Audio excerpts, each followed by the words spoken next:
is me, Pugs Moran, live from the Kelly Moore Memorial Studios on the beautiful south side of Chicago. It is July the 7th, year of our Lord 2026. All right, so here in the very early goings, we're having some problems. I was having some issues connecting to some of the promotional platforms that we use here when we schedule each and every show. Every day we do it, and we had some problems today, and doesn't look like this show is anywhere. I got nobody in the chat room. We usually do a podium. There's somebody. There's number one. Here we can do live podium. First across the checkered flag is Taronda. She's first place. Taronda, how you getting the show today? Because we had some problems with the channels. I don't know where everybody is. It's very, very thin today. Although, I've been telling you, this is that time of the year where nobody is in their routines. Nothing is consistent. You have no idea what's happening. So, still just Taronda. Taronda won today. It's because people are probably going, I don't know what's happening. It's all right. We'll wait. What's going on? Taronda, special show for you. I'll do it. I swear to God, if you pledge to be here the whole show, I will do a show until you leave. If this is what we got, you and me. YouTube. Okay, so YouTube. So she's watching on YouTube. So YouTube is working. I think we had some problems with the Radio Misfits Facebook page, but that's it. And that shouldn't account for this. All right, we are still looking for number 2 in the podium. Something is odd today. Usually we have before I ever even hit go live, I usually have the podium because I can see who's there. There he is, the War Devil. There's Byron. Byron's here in second. Weird distribution of stream today, Byron. Is what I'm going with. We've got only you. Well, it says that we've got more people viewing on all platforms. I mean, I'm looking at this. We've got enough, and but it's the chat room. It's just the chat room that's not happening. Yeah, that's, I think, the truth. I don't know why that's happening. It's not sending out notifications. Yeah. And you know what? Most days I double up. Most days I will double up on like Twitter and Facebook. Like it'll send a notification to Facebook, but then I'll also do a post about it.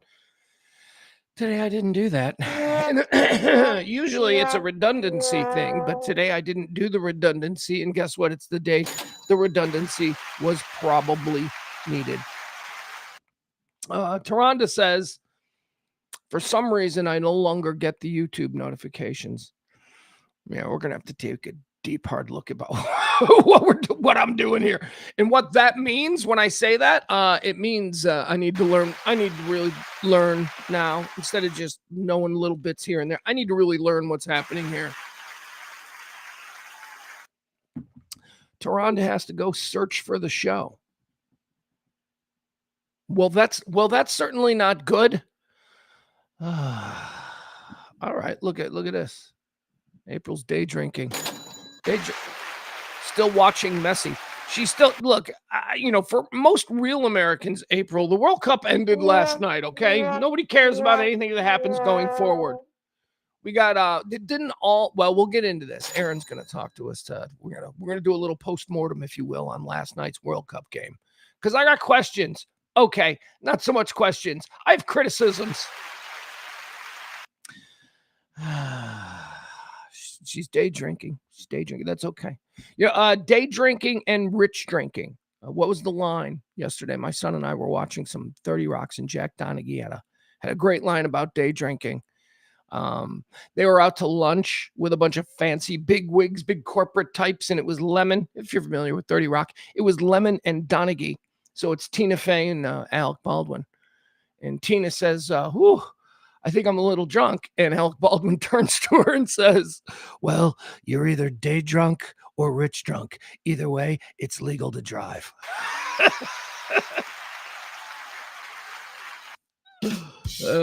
Man, Jack Donaghy's great. Watching that last night with my kid, and Jack Donaghy's just hysterical. He's one of the funniest single characters in the history of television. And it's Alec Baldwin, and my kid is laughing and laughing, and he goes, "Kind of sucks that I just think of him as a guy that killed someone now." I'm like, "No, don't do that." Glenn Ross. The dude was Jack Ryan for a couple of movies. Come on, The Getaway with Kim Basinger. Come on, stop. Hunt for Red October, would you please? Guy that killed somebody. But that's, the generational thing. So guys, I don't know what's happening here with the show today. Hopefully, let me try and do something, guys. Will you give me a second here? Because it didn't go out. The notifications didn't go out. And I knew this was happening. Ed was working on it earlier today, and he's like, "I'm trying to get it." And so we knew this was going to be a slight problem. But give me a second here. Okay, Barney's like, "I just got a notification." Okay, so they're going out slowly. April is getting the notifications. Okay, that's good. Barney just got the notification. That's good. That's a good. Yeah, okay. It looks like the numbers are starting to climb now. There's Kevin. Kevin, did you get a notification? And if so, how recently did that notification come? That's what we are asking the question. Because it's a little bit weirder today than it is most days. Okay, we are going to talk about a whole bunch of stuff. Of course, we're going to recap last night's World Cup game. I already mentioned that. We'll do that fairly soon at the top. We're going to have Aaron on for that. We've got a whole bunch of others. I want to talk about this Graham Platner story. This guy, this upstart Democrat, socialist, communist, if you ask Barney, dude out of Maine who's trying to steal Susan Collins' seat. People are being forced to defend Susan Collins. That's how polarizing of a character this Graham Platner is. But hey, he's an upstart. Maybe they could swipe a seat. I don't think so now because, of course, he's been troubled from the beginning. Whether we're talking about the Nazi tattoo on his chest, which I think there's a good chance that he didn't know it was a Nazi tattoo. So I'm willing to let that slide because I know a lot of dudes back in the MMA days, the late 90s, before everything was under them. A lot of them had, like iron crosses and and they weren't Nazis. They just like, "That's a cool tat, man." Please excuse the dude who drunkenly bought the cool tat for not knowing ancient Egyptian racist symbols, right? Or whatever. It's always. But he's got more problems than that. He's got some lady problems. So Maddie's going to come on today, and we're going to dissect the whole Graham Platner situation and what erupted yesterday when a woman, Jenny Rakenkote, came forward. Not only did she was it Politico, New York Times? Look, the three bigs who've been involved in this sort of Graham Platner's a bad date, which is kind of what I'm looking at right now. He's a drunk dude. You have bad taste in men. What can I tell you? Anyway, Politico, New York Times, and now Jake Tapper and CNN. They got involved. They sat down with Jenny Rakenkote. Don't know if you saw any of this, but Maddie's going to explain not her. Maddie's going to explain this whole situation, and I got questions, so we're going to do that as well today.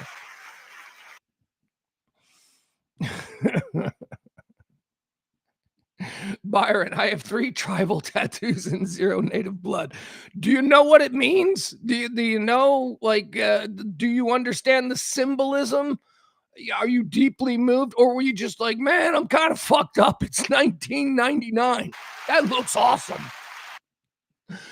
All of the Chinese letters and symbols and Arabic letters and symbols that people get. I don't know what that is. That might be gibberish. Like, is there somebody walking around, is there somebody walking around in Asia who has like English letters on their bag and it's like cool looking English, like PFFFFT? She's like, "That's what I got. That's English. Doesn't it look cool tattooed on my back?" Doesn't mean anything. It's just that those symbols look cool. I don't know. So the whole tattoo thing, and maybe we're talking about that now because I don't want to spend time talking about that because we've moved on past that problem for Graham Platner. We're going to talk to Maddie, and we're going to listen to some audio, and we got all kinds of stuff on the Graham Platner Is he one of them? Is he one of them there democratic socialists that I keep hearing about? Democratic communists? If you ask me, all communists are Democrats. All Democrats are communists. Here we go. Now we're getting everybody here. I am loving it. All right, very good. Sorry about the weird notification situation that we all had to deal with today. But you know what? We're grown-ups here. We're grown-ups and we're going to get past it. All right, so we'll do the Grand Platner stuff and then a whole bunch of fun stuff. I got stories. You know what we didn't do from yesterday that we're going to do today? We're going to look at a whole bunch of fireworks. Oops. Fireworks. Oops. And as is the custom on this show, we're not just going to show like black people running around going, so people can be like, hey, black people don't know how to handle fireworks. No, we're going to do like racial bingo today with fireworks. Oh, I got videos of all races of people being fireworks people. I explained to you yesterday about fireworks people. Just so we're clear, I am not fireworks people. I enjoy proximity to fireworks people, but I am not fireworks people. But we're gonna look all right. Fireworks people, that's not like a white guy thing. It's not a black guy. It's an all dude thing. There are fireworks dudes everywhere, all around us. We hang out with them when we're kids. We don't even know it yet, but they're fireworks kids. They're going to grow up to be firework dudes. The guys who provide the free fireworks show on 4th of July and at other random points throughout the year. Why is Gary blowing off fireworks? Is that a Flag Day thing? Do we do that? Gary does. Fireworks people. So we're going to do that. We're going to watch a whole lot of things that happen to some fireworks people. I think we got Chinamen. I think we got Mexicans. I think we got white folks. I think we got black folks. It's going to be great. Because the world of fireworks does not know bigotry or racism. It just knows boom. All right, so we'll do that. What else? Oh, okay. So let me tell you about this here from the start. Did we reward the chat room podium, or did we just move on? Because, it's like, it was a bad start to the show. I was here. I won. I was the first one across. I was here. There was nobody in the chat room because we had a problem with the notifications, but that's fine. Taronda was first, right? I think it's Taronda, Byron, April. There you go. That's your podium for today. Those are the real fans. Those are the real supporters. Thank you, guys. So let me tell you something, okay? Can we get close? Can we get personal here? Because I had kind of a breakthrough last night. It was amazing. So here's what happened. We're sitting out on the Pope balcony, as we're wont to do, just hanging out, me and the boy, my 17-year-old son. And, this is a summer of, he's had it very easy. His mother and his stepfather are very successful, hardworking people, and they have provided him with a life that old dad here just couldn't. No. But he's getting older now. And, we wanted to send him down here. Let's come live with dad. Let's see how the other half lives, right? And it was also because, he's in a transitional point.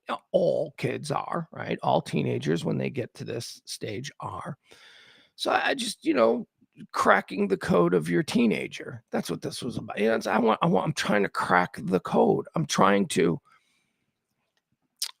And there was a breakthrough last night, you guys. There was such a beautiful, it's like I felt it, like a cold, a cool, refreshing wave of water hitting my body on a warm summer evening. We're out there on the Pope balcony and we're just talking. We get into these weird conversations, and a lot of times they delve into the nonsensical because I'm always, we're always being funny with each other. And I had, over the years, sort of misinterpreted that as a closeness. Now, there was some connection there, of course, and we are close. But, man, there was never really substance. It was all being silly and riffing and stuff like that, listening to music. The deepest conversations we have is about music and movies, but nothing of substance. And you've probably heard me, I'm like, what does a brilliant young kid, because he really is, he's got such a good brain and he's got such a quick sort of study to him and all that. Again, he's the kid, he never goes to school. He gets straight A's. He shows up, he's doing the homework in the hallway that gets an A. We can't explain it. But for many of us parents of children who are in this generation, there's a real fear of what does work in America look like in the year 2040. What are we preparing them for? Parents have always had, until now, the generational luxury, let's call it, of having a pretty good idea of what the world, the work world, the adult world that these kids were going to be sent off to, right? The greatest generation, they knew what they were sending the boomers into. The boomers knew what they were sending Gen X into. Gen X knew what the millennials and Gen Z were or did we? So we get to the point now where it is a completely different world. Work from home. Mike's 17-year-old kid and his generation will never truly appreciate the office, because that's not a thing anymore. And what jobs are there? Robots, AI, everything. Trades, right? That's what we got to start seriously thinking about as the ceiling for our kids. Trades. Become the world's greatest plumber. There's got to be money in that. The world's greatest human plumber or electrician or, whatever. So last night we're up there on the balcony and we're talking and we're doing this thing where I pull up an app called Flight Radar 24, because we live in the path of Midway Airport in Chicago. I pull up this thing, I start clearing the board, I call it. Every plane that I can see in the sky, I identify on this app, and I'm doing that. It's what I do. It's and my kid's talking and I'm doing my thing and my kid's talking. I don't know what he's talking about. He's talking about black holes. He's talking about spaghetti theory. I don't know what the hell he's talking about, right? But I'm clocking my planes. And then I realized that he's getting upset. And so I stop and I'm like, hold on. What the hell are you talking about? It turns out that my kid is like an astrophysicist. It's like my kid, when he really wants to talk about something and geek out, it's about black holes and the largest planet in our known whatever. I mean, going far beyond, like, I know Jupiter and I know Mercury. It's like next level shit. And it's not comic book shit. He went into what his theory on black holes is. And I know I'm a dumb guy. So, maybe, but I'm listening to him and I'm like, okay, you should maybe write that down. That sounds like something you should write down. Anyway, major discovery. I had no idea, right? Because he's been the football star. That's kind of all he's been about, and he decided that that's not for him anymore. He's not going to be able to play center at the next level. He's just not going to have the size. He's 6 foot tall and he's 230 pounds. That's not Texas high school football offensive center or let's go to the next level. It's just not going to happen. So we didn't know what he was, what is he interested in? I mean, he is a football guru. Like, he knows everything about football and the stats and the fantasy stuff and the numbers that he remembers and can recite. And that guy had this many yards back in, Rain Man stuff. But we thought it was stupid teenager stuff. We thought it was stupid teenager with frivolous knowledge of football. I had no idea that shit was actually in times when, I'm not paying attention, that was translating into some understanding of shit that I can't even. So I said to him, here's Mike coming in mid-story. Hi, Mike. Barney's son is an apprentice core driller. That man's going to make money. So I say to him, because Chicago has this amazing museum system, right? And one of the museums that I never even thought to go to is the Adler Planetarium, which is downtown. and it's one of the great planetariums in the world. It's a part of the Chicago Museum experience, which is incredible. I don't have to sell it. But here's the problem. So I bring up the planetarium, and he's like, that would be great. Like, his eyes lit up, and then he started talking about the planetarium. Like, he was familiar with it. Like this was a thing that he always wanted to do, but he wouldn't. Anyway, my point is this: we had a breakthrough. Yeah. I'm like, oh my God, okay. So maybe not plumber. Maybe this is something that requires a different kind of college experience. Anyway, it was incredible. And I went to sleep with the biggest smile on my face. It was incredible. I seem to understand now what he is driven by, what his passion is. Because the thing for me is that I don't want him to dread going to work. I don't want him to have an adult existence where, he's counting his sick days because, oh man, and then he can't wait till vacation. That's a job and a career for many people. But I don't think that leads to a happy life. Like, I want him. I was lucky from the time that I was 20. I never missed a day. I never took vacation days. When my son passed away, I took one day, and then came back the next day. I loved the job. And that's what I want for him, right? I want him to want to go to work, to when he's not doing what drives him. And I think we might have found it. I mean, he and I aren't going to have many really high-level conversations about it because Dad can't hang with that physics stuff. Anyway, it was incredible. It was really cool. Oh, and then I looked at the planetarium. Holy shit. Oh, you know what? Can we talk about this? Now, for Illinois residents, of which I am, they have free days, and today is a free day, but so is next week. So they have free days.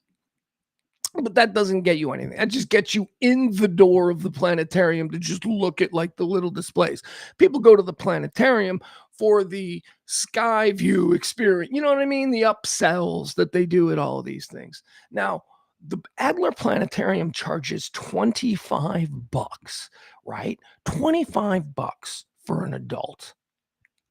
And he's considered an adult because it's 16 plus, I guess, or something. Anyway. And there are free days, and we're gonna go to a free day. But the nerve that, like, my kid having the peasant experience here this summer as a working class, in this economy, kid of a dad who's struggling. The idea that the kid can't go, that the poor kid who can't afford, whose dad doesn't have the 25, the 50, it'll be 50 plus another 20 for parking, plus that's just you're in the room, right? We're talking about if you want to give your kid, your working class kid in the modern American economy, that spark, it's going to run you about 100. So fuck the poor kids. Fuck the poor kids. Let's just get buses from the suburbs. That's not right, man. That's not right. Our taxpayer dollars go to preserve these icons, these institutions.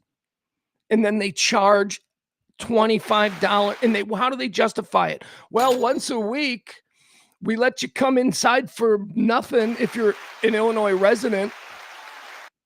It's garbage. We make money. These are the small micro examples of how people feel marginalized. Shit like this. Anyway. All right. Enough of that because that's not the upset. Look, it was an incredible thing where I'm like, holy shit, my kid is interested in something and I've never noticed because it's not something that I understand. So every time, and that's another part of it.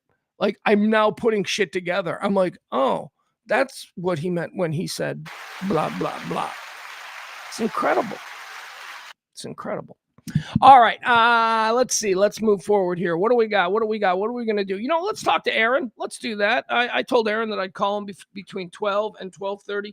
First story of the day that we will get into will be the United States men's team yesterday. They played Belgium, which I've got a lot of observations here, but Aaron can probably break down the game and what happened. Aaron, of course, Aaron's soccer man. Hold on. You can tell I'm filling time. Of course you can.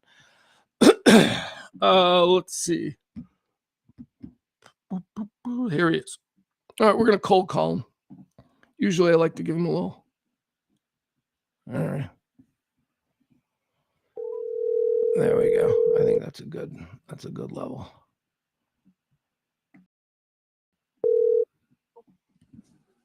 Hello. Look, it's Aaron Soccer Man, everybody. Aaron Soccer Man with World Cup stuff. That's the label I give you. I want double applause every time. I'll give you triple, my friend. Oh, love it. All right, so of course, the World Cup's over now, right? They're all going. Everybody goes home. It's done. I'm afraid not, sir. I'm watching a big match as we speak. Well, why? Why is there still World Cup? America is now no longer represent anyway. So Team America lost yesterday. Go ahead, give me your breakdown. Tell me what was it? 4-1. It was 4-1. That's an ugly score in soccer, isn't it? It's pretty bad, especially when you give 2 away. 2 goals essentially were just given. Just horrible mistakes.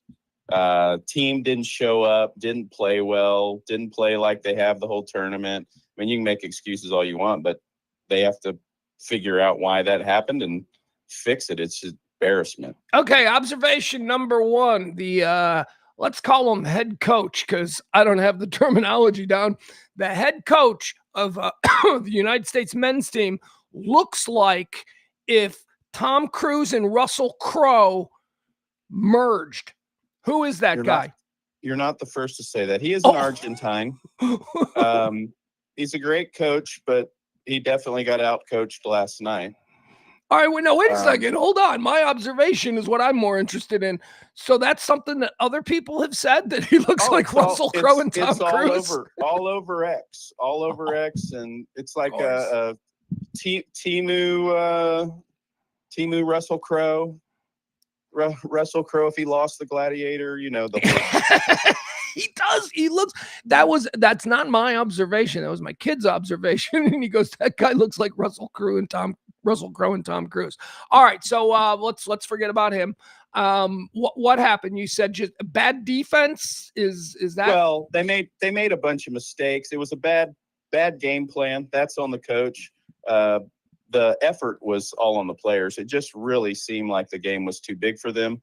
Yes, it was their first time in such a level, but the guys that we have out there that play at the highest level in Europe shouldn't have been horrible, and they all were, especially Captain America.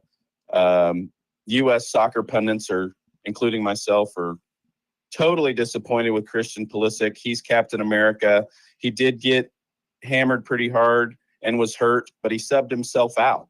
What now? Explain what that means, because number 10, right? That's the guy I was watching, and he seemed to have been, to my untrained eye, injured, and I don't know how rare or what was the situation. He took himself out. Please explain that. Yeah, so he got taken down at the top of the box. I mean, it was a pretty tough foul, but it's an elimination game for the World Cup. Don't take yourself out. That's not American. That's not. That is kind of But the news was he was horrible before the injury, and that's the guy that's supposed to lead the team.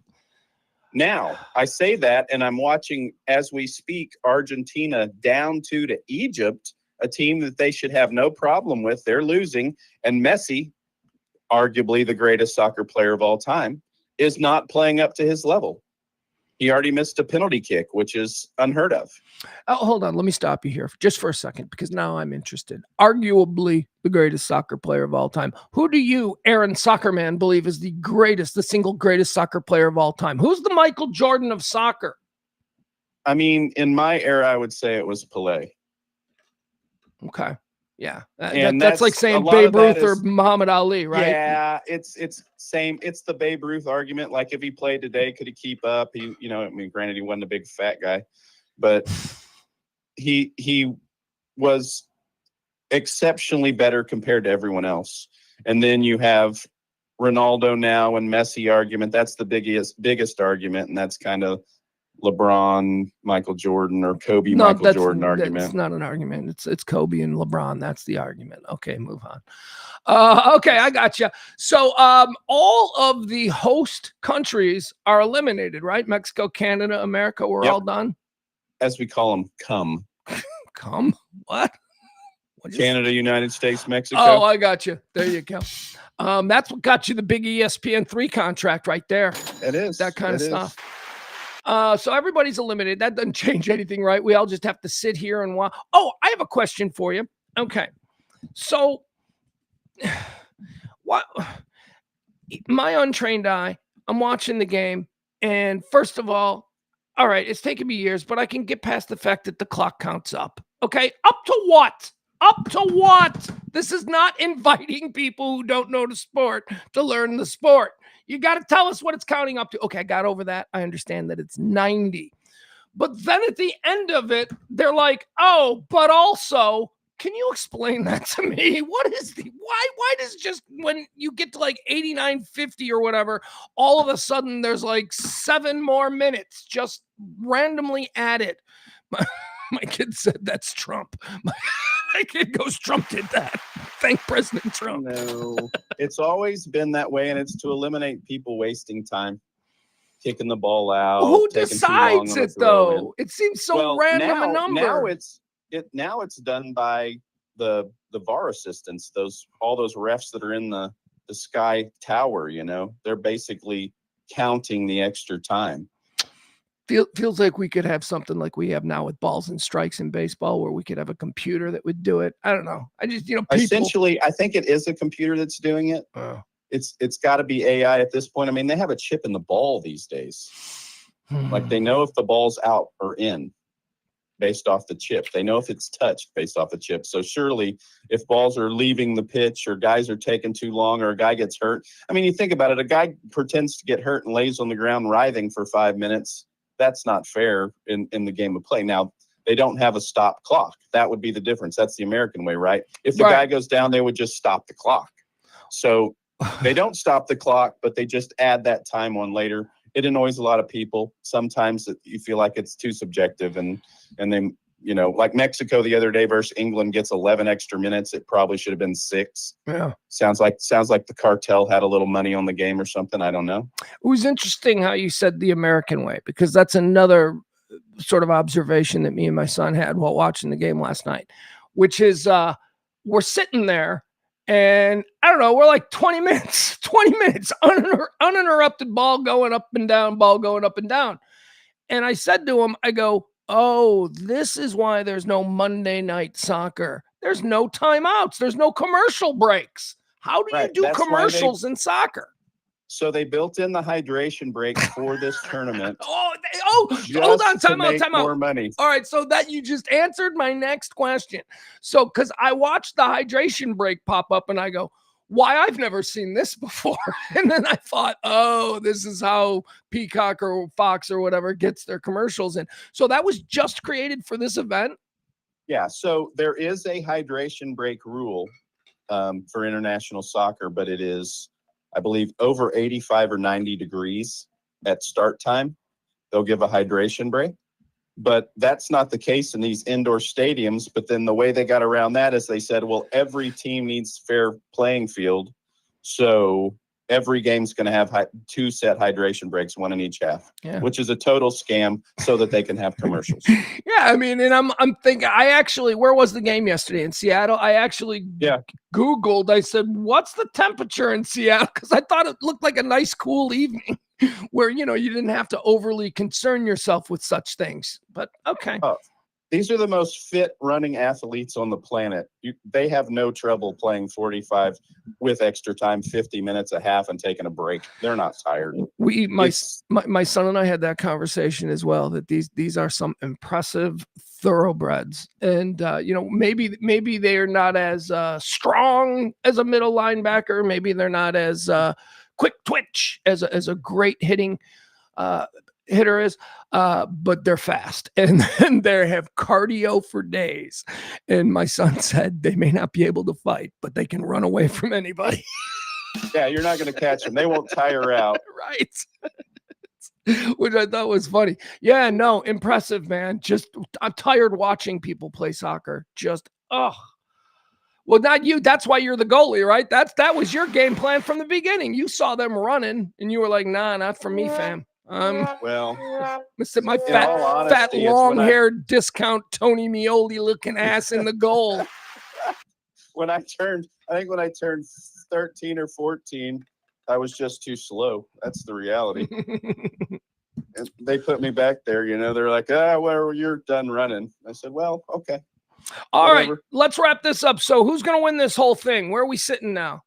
Well, I had Argentina with a back-to-back, but now they just scored. It's 2-1 on Egypt. They're running out of time. They got about 9 minutes plus extra time to tie this thing or win it. And so I'm going back to chalk. I think Spain takes this thing, but I'm going to be cheering for Norway. I think you should pick up on Erling Haaland on the socials, and you should also like Norway. All right, Norway. Oh, hey, wait a second. Is that the guy? Oh, I heard about this guy. I don't know if is it Norway, Team Norway? There's some player from Norway or somewhere there, and he's like a big giant Viking. Yeah, he's 6'5", 215, 20 pounds. And he's fast, right? And he's a goal scorer. He already recorded like the third. It would have been the third fastest run of a wide receiver at the NFL. And he's a big Viking, right? Yeah, and he reaches maximum speed in 2 steps or 3 steps. He's scary. He's awesome. And what's this dude's name? Erling Haaland. Okay, and he plays for? Norway and Manchester City. Oh, so that was another observation I had yesterday about the fans of Belgium during the game last night. A lot of the fans from Belgium were adopting the Viking horn thing, and my observation is nobody associates Belgium with Vikings. It's waffles and chocolate. Yes. They're culture appropriating just because of geographical proximity. Maybe, I don't know. But how are they allowed to do that in Seattle? Oh my God. Problem. All right, thank you, sir. That's Aaron Sockwell. He is Messi just ties it. Real time. That's a thing. That's a thing that just happened, and we were here for it. Right. Thanks, guys. All right, thank you. Later. Bye. There he goes, Aaron Soccer Man. All right, World Cup stuff. World Cup stuff is over. Let me do this here. Let me Let me appropriately thank our heroes for July. We are in a pledge month, pledge week, it's pledge everything because we got our asses handed to us last month.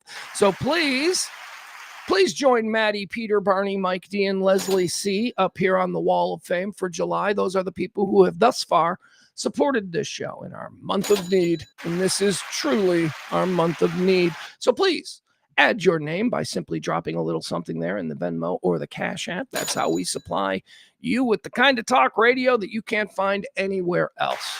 Not political. I'm not right. I'm not left. I have friends on both sides. I think they're all idiots. Why? Because I'm also a narcissist. I think I'm the only one who knows.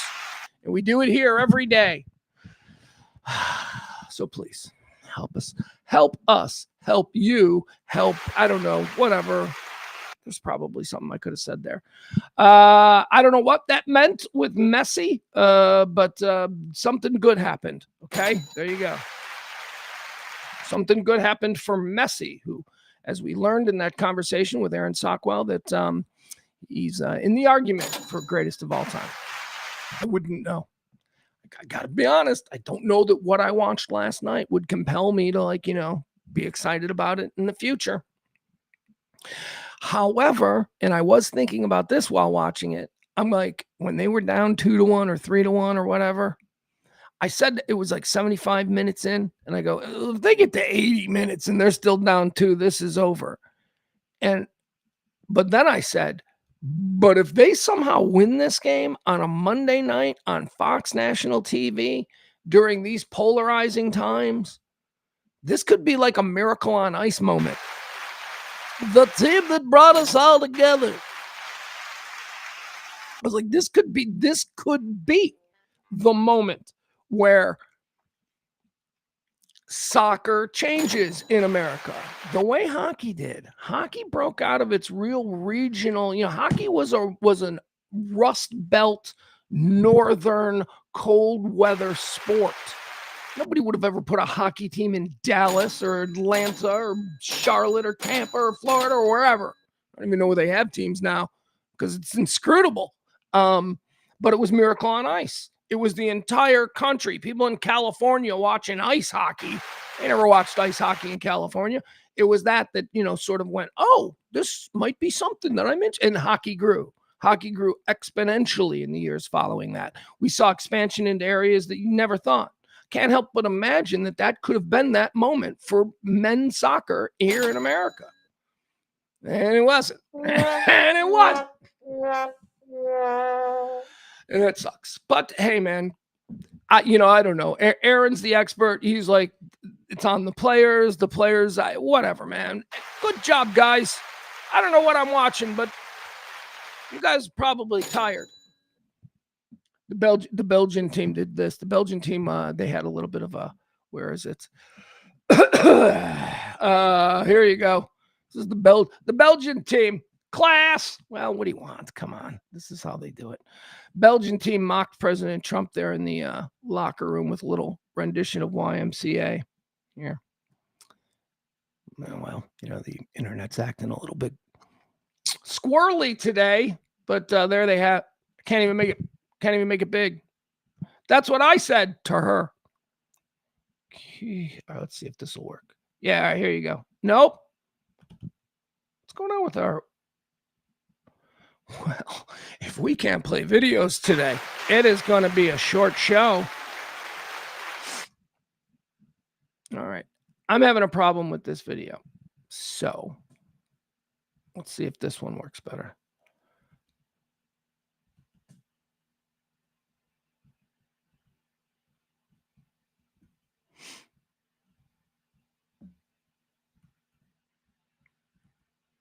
All right, this one's working.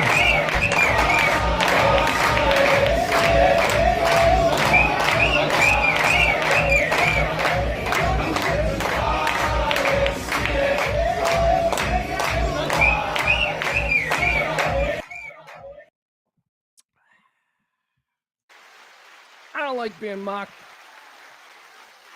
I understand why. I mean, we're going to give such easy fucking targets for people to mock. Congratulations, Belgium. Now go get your ass handed to you by, I don't know, some other country that I didn't know was good at soccer. Suddenly it's me, oh, they're good at soccer? They got a thing? Really? Egypt's got a thing other than the pyramids? I don't know, is Egypt good? They're still playing. All right, let's see here. What else do we want to discuss? How about this Mitch McConnell story? I don't do politics, and I've been avoiding this whole thing. And I would normally not talk about any kind of policy thing that Mitch McConnell is getting into. But what is this Mitch McConnell story? What is this thing in modern American politics where, like, our duly elected legislators are just disappearing for periods of time and allowing for a vacuum of information, and then, of course, a tidal wave of misinformation? Isn't there like some Democratic congressman who's been missing forever? And what about David Miscavige's wife? People are just... Okay, I know that's not politics, but that we should put a pin in that. We should come back to David Miscavige's wife, because that's one of those things that's just been normalized. That his wife disappeared once. She was never seen again. What's the big deal? This is big. What do you mean, what's the big deal? Okay, we, again, put a pin in that. We'll come back at some point. Not today, probably not tomorrow either, but you get my point. So Mitch McConnell is apparently, he was hospitalized like a month ago. This after years and years of Mitch McConnell falling asleep while standing up. Crazy. We watched it over and over again. Terrible. Like the first time it's like, ah, but then it started happening over and over again. And we started to go, okay, this is elder abuse. This man should not be trotted out in front of podiums if he's going to nod off. Who is making this decision for him? And don't tell me it's him, because at some point somebody has to step in when this is no longer a possibility, but a probability that the senator from Kentucky is going to pass out in mid-sentence. It's ugly. We don't need to see this. It's this super glue grasp on power. Nobody gives up power, and nobody is singularly powerful. They all have their little wake of people. Yeah, Mitch McConnell held real power, but do you want to know what kind of boots on the ground power Mitch McConnell's assistant had? Big power. These people, these little office, the speaker's, it wasn't the speaker, he was the leader. The leader's office, those people were ballers in Washington. You think they're just going to give up the sway and swagger as easily just because their old man dies? No. They're going to keep that guy propped up. They're going to keep pushing their agreed upon policy, and they're going to do whatever it takes to keep this thing going. They're going to weekend in Bernie's this shit for as long as they can. There's people saying McConnell's dead. On the extreme side, McConnell's dead, and they're not telling us. On the more reasonable side, people are like, he's vegetable, and they need to step him down right away. Yeah, I think Barney, Kate Granger, I don't even know who that is, but yeah, Barney, that person was in a nursing home for 6 months. What the hell?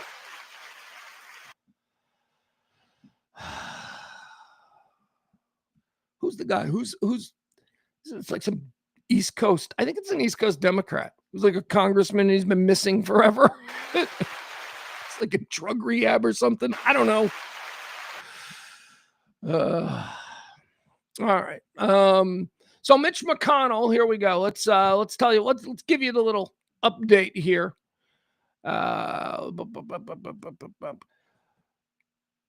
Demanding proof of life for Mitch McConnell is the headline. It says a number of high-profile right-wing conservative and MAGA figures are demanding that Senator Mitch McConnell's aides, these are the people that would be holding on desperately to the power. A number of figures are demanding that Senate Mitch McConnell's aides provide proof that the 84-year-old is still alive nearly a month after he was hospitalized. Speculation about the Kentucky Republican is continuing to intensify as his team refuses to provide new information about his treatment, his condition, or whether he will ever be able to return to work. He was hospitalized back on June the 14th. McConnell's team has repeatedly issued the same statement saying he appreciates the outpouring of support while he continues. Okay, that was a quote. I didn't stop appropriately. It's not the quote from McConnell's team that they keep issuing is simply, he appreciates the outpouring of support. It goes on to add blah, blah, blah. While he continues treatment after he was found unconscious and required CPR at his Washington, D.C. home. Now, this is the first time I've heard cardiac arrest used specifically. Like, I've only heard on the McConnell story reported in legacy media that he was administered CPR. He did collapse, but I never heard that it was due to cardiac arrest. Dude had a heart attack. An 84-year-old man had a heart attack and had to be resuscitated, and we ain't heard from him since. This man is probably dead. Wild. Putting nothing past any of them. McConnell's team repeats the same statement. He appreciates the outpouring of support. He's continuing with his treatment after he was found unconscious and required CPR at his Washington, D.C. home following an apparent cardiac arrest. Apparent cardiac arrest. So that's the journalist writing that.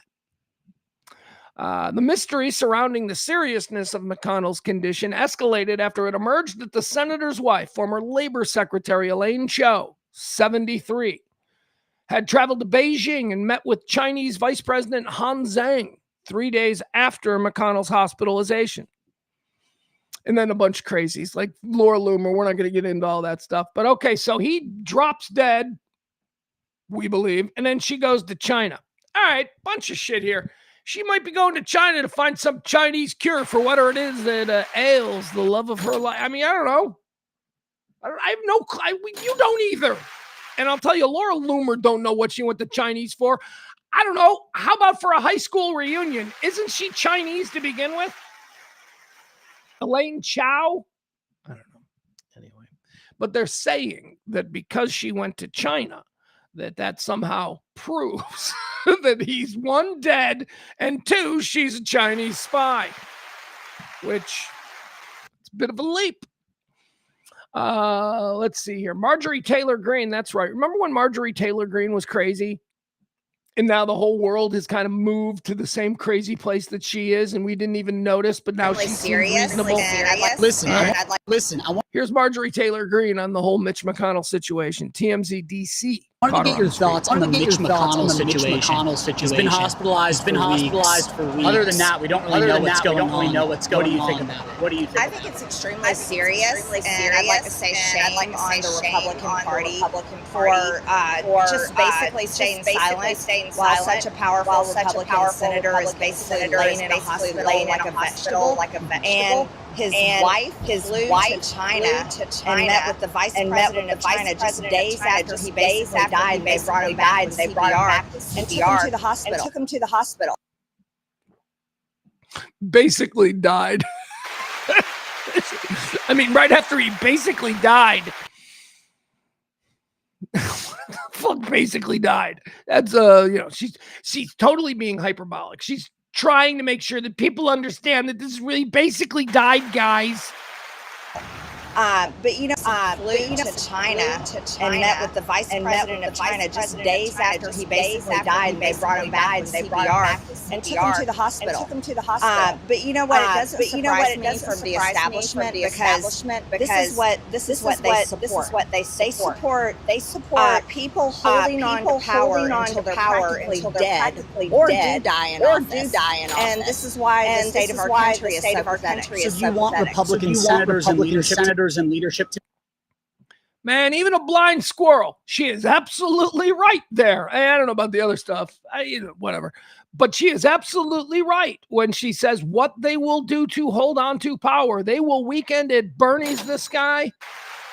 No shame anymore. They don't even worry about what happens if they get caught now because they know that we all forget in a week. And then they get book deals. Speaking out against this, like what do you want from them exactly? If they don't know what we are broken. What's going on with him? What's going on? Yeah, Mitch McConnell had a stroke on television. I think it was last year, and that was the earliest signs. But none of these elected officials, Republican, Democrat, congressmen, senators, should ever stay in office until they're ailing. Joe Biden is another one. He was the president while he had dementia and was clearly failing on the world stage. I laughed because they always go back to whoever the guy whataboutism. There's no foundational, there's no support, no structure for whataboutism, but you can always go back and make people mad about something they were mad about years ago. Well, Joe Biden had dementia. Now I'll say about this.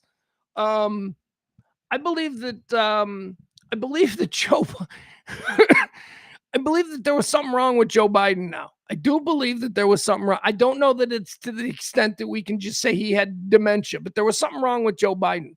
Honest broker, there's definitely something wrong with Trump too. And people who had a problem with that do not seem to have the same problem. And it seems to be way more frequent with Trump than it ever was with Biden. I mean, just today, Trump was in Turkey and he got turned around and the guy who runs Turkey had to be like, no, this way. And he's like, We're electing our great-grandparents. We're not even electing our grandparents anymore. We're electing our great-grandparents. What do we expect? That is an example of holding on to power.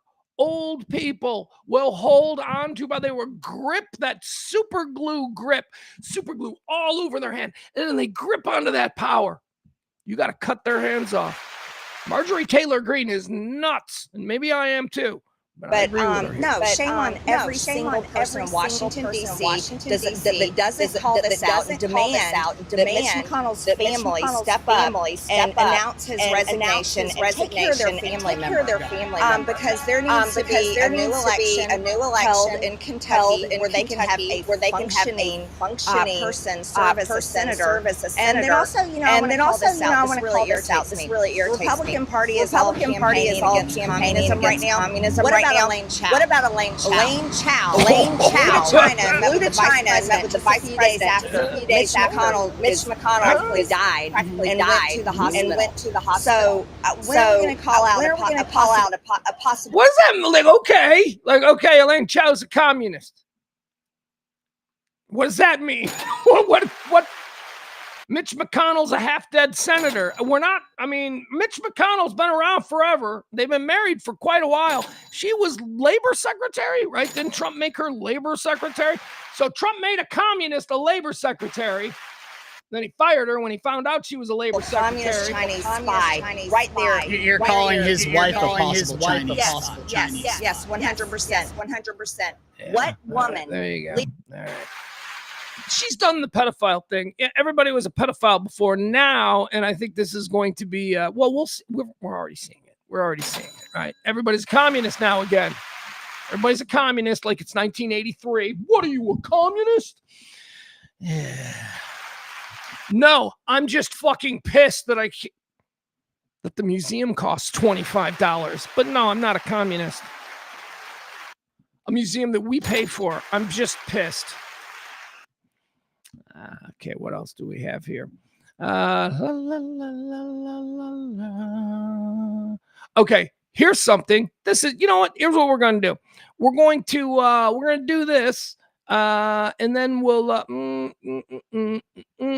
yeah, we're going to do this, and then we're going to take a break, and then we're going to come back with Maddie, and we're going to get into the whole Graham Platner story. He is the upstart. He's running as a Democrat in Maine, trying to unseat Susan Collins. What is she? She's the worst. She is like one of the worst. Talk about desperately holding on to power and just ride this out. We'll do the same thing we've been doing since 1995 when I first I don't know how long Susan Collins has been there, but whatever. She seems to have been there a long time. She is she represents the class of politician that we need to get out. So she was vulnerable in Maine. And then, the Dems are running this guy, this upstart, Graham Platner. Well, apparently he's date rapist or whatever. We'll get into it. Maddie's going to join us. She's following this story. We're going to talk about it. There's a lot going on here. It's interesting. So we'll do that. But we'll do this one first. Let's see. Okay. So yesterday, I guess there was something that happened in the Oval Office, right? And do you guys know Michael Dell of Dell Computers? I am talking to you. I stream this show on a Dell computer. I love the Dell computer. Michael Dell's wife, okay? This is not about, Michael Dell's wife goes viral every time she shows up somewhere.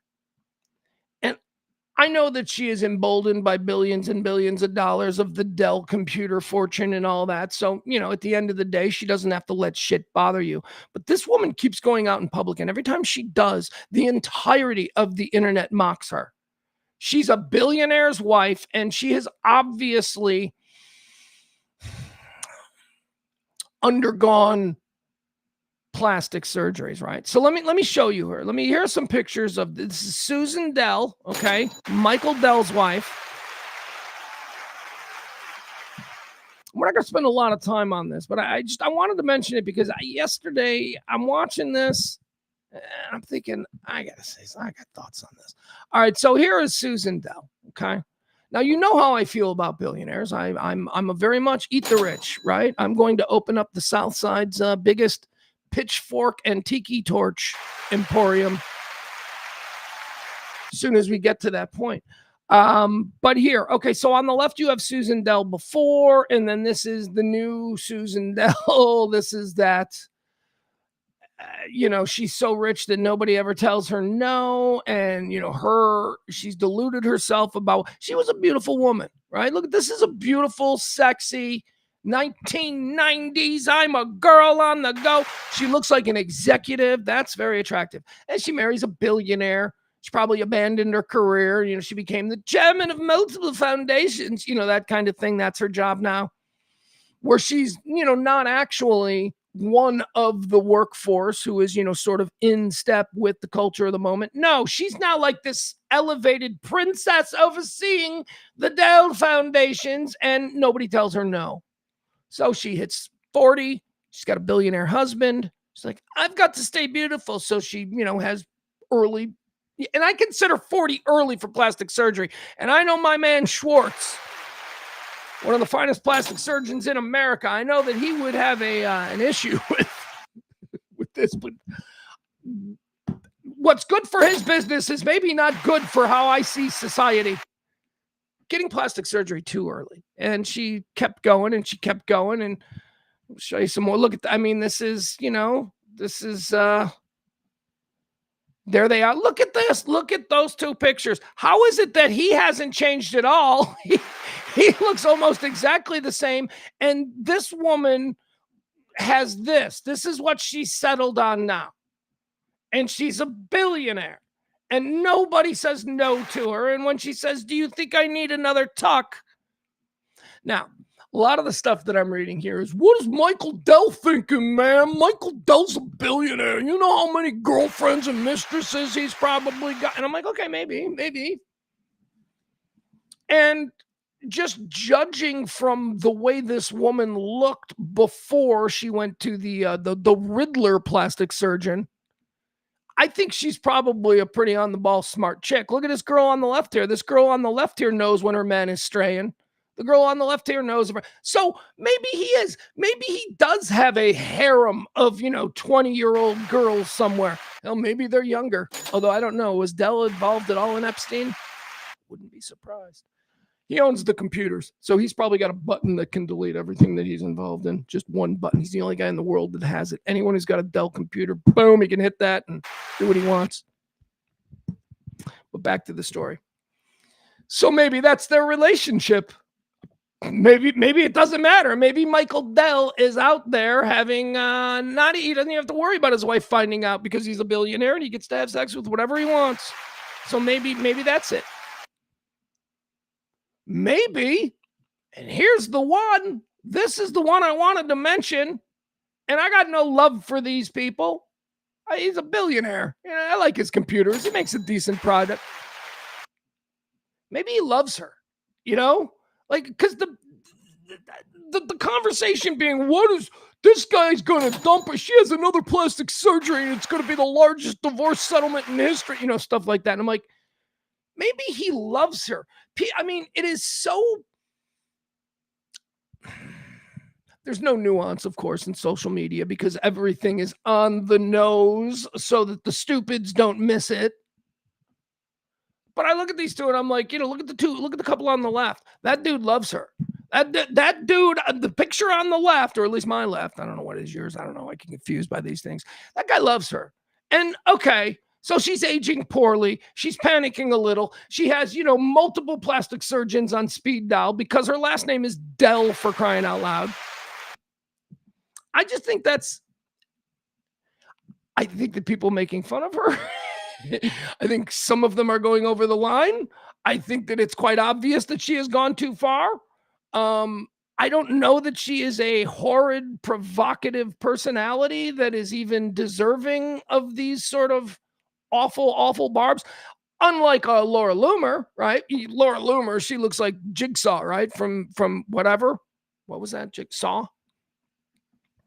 So, but she's very confrontational and she sort of brings it on herself. Anyway, my thought on this whole thing is that maybe Michael Dell loves her and maybe they love each other and maybe sex to them is just something that, feels good. And their entire romance, their bond has nothing to do with whether or not she's fuckable. Oh my God, a billionaire. What's a billionaire doing with a woman like that? Well, maybe he loves her. That's my takeaway. All right. What else do I want to do here?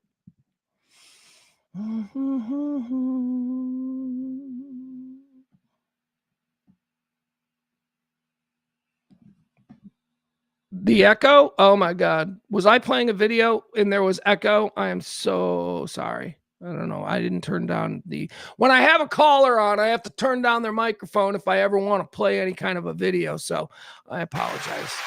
Al, if you're talking about my echo, let's see what Adam says. He says, you'd have thought that about Bill Gates, but he's a pedo and we all know it. So there is no delete button. That's a pretty solid point. See, again, I don't know that Bill Gates is a pedo. Adam's going with it. I don't know that he's a pedo. And the primary reason I don't know that he's a pedo is because we've got a president who is pedo. Let's not forget that. We have. I mean, I told you about the old guy that I met and hung out with last weekend. Well, that all got settled. We moved on from that. Oh, those Epstein's dead and everybody's caught. It's I don't know what you mean. He's a pedophile protector. And I'm like, okay, all right. They were successful again. Maybe they thought it was too hard to do remember when Megyn Kelly and all the other influencers were saying the same talking points? Well, there's a difference between a 14-year-old and an 8-year-old, guys, right? Maybe they thought they gave up on that because that was too hard to sell. But some people bought that one. And then they moved on to that other example. All right. Yeah, now it's not that they have to be tolerant or they have to put a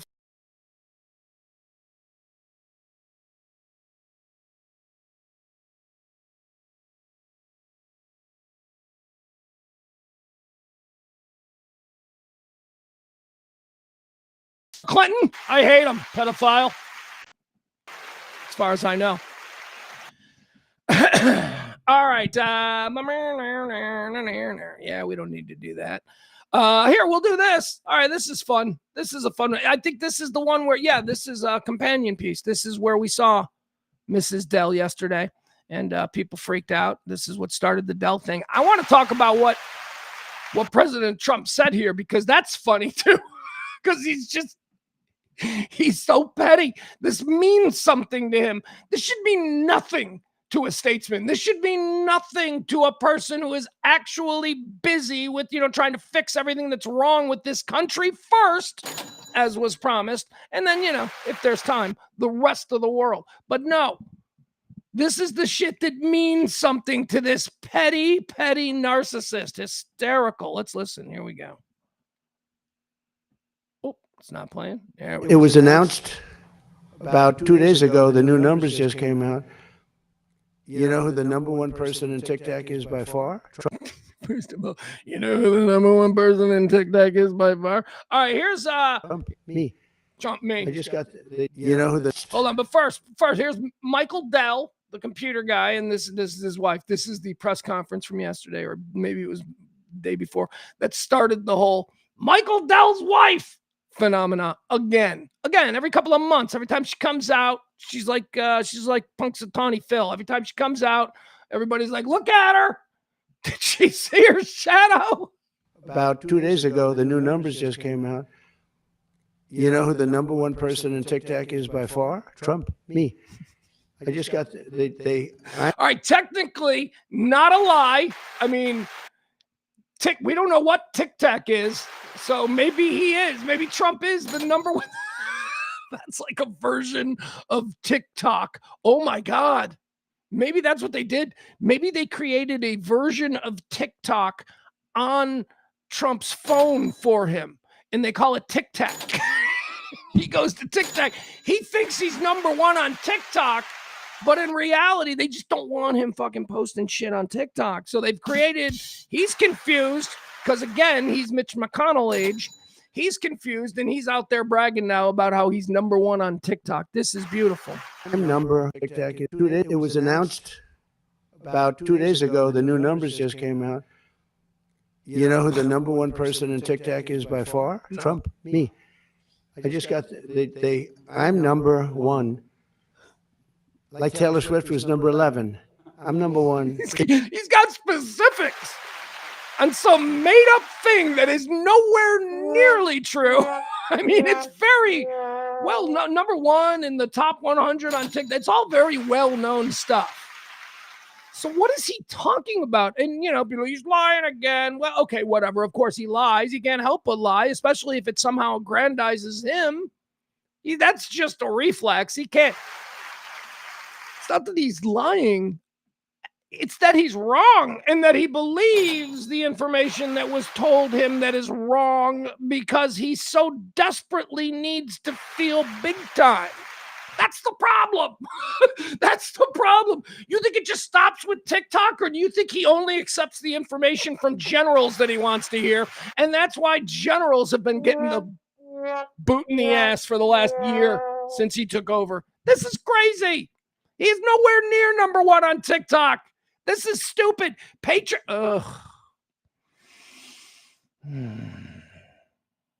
Hold on.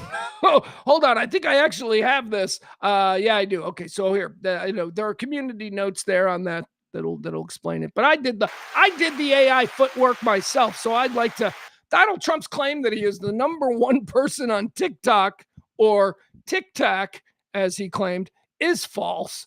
While speaking to reporters in the Oval Office, President Trump claimed that new numbers showed he was the top account on the platform, quote, by far. See, why did he have to add that? Because he's insecure.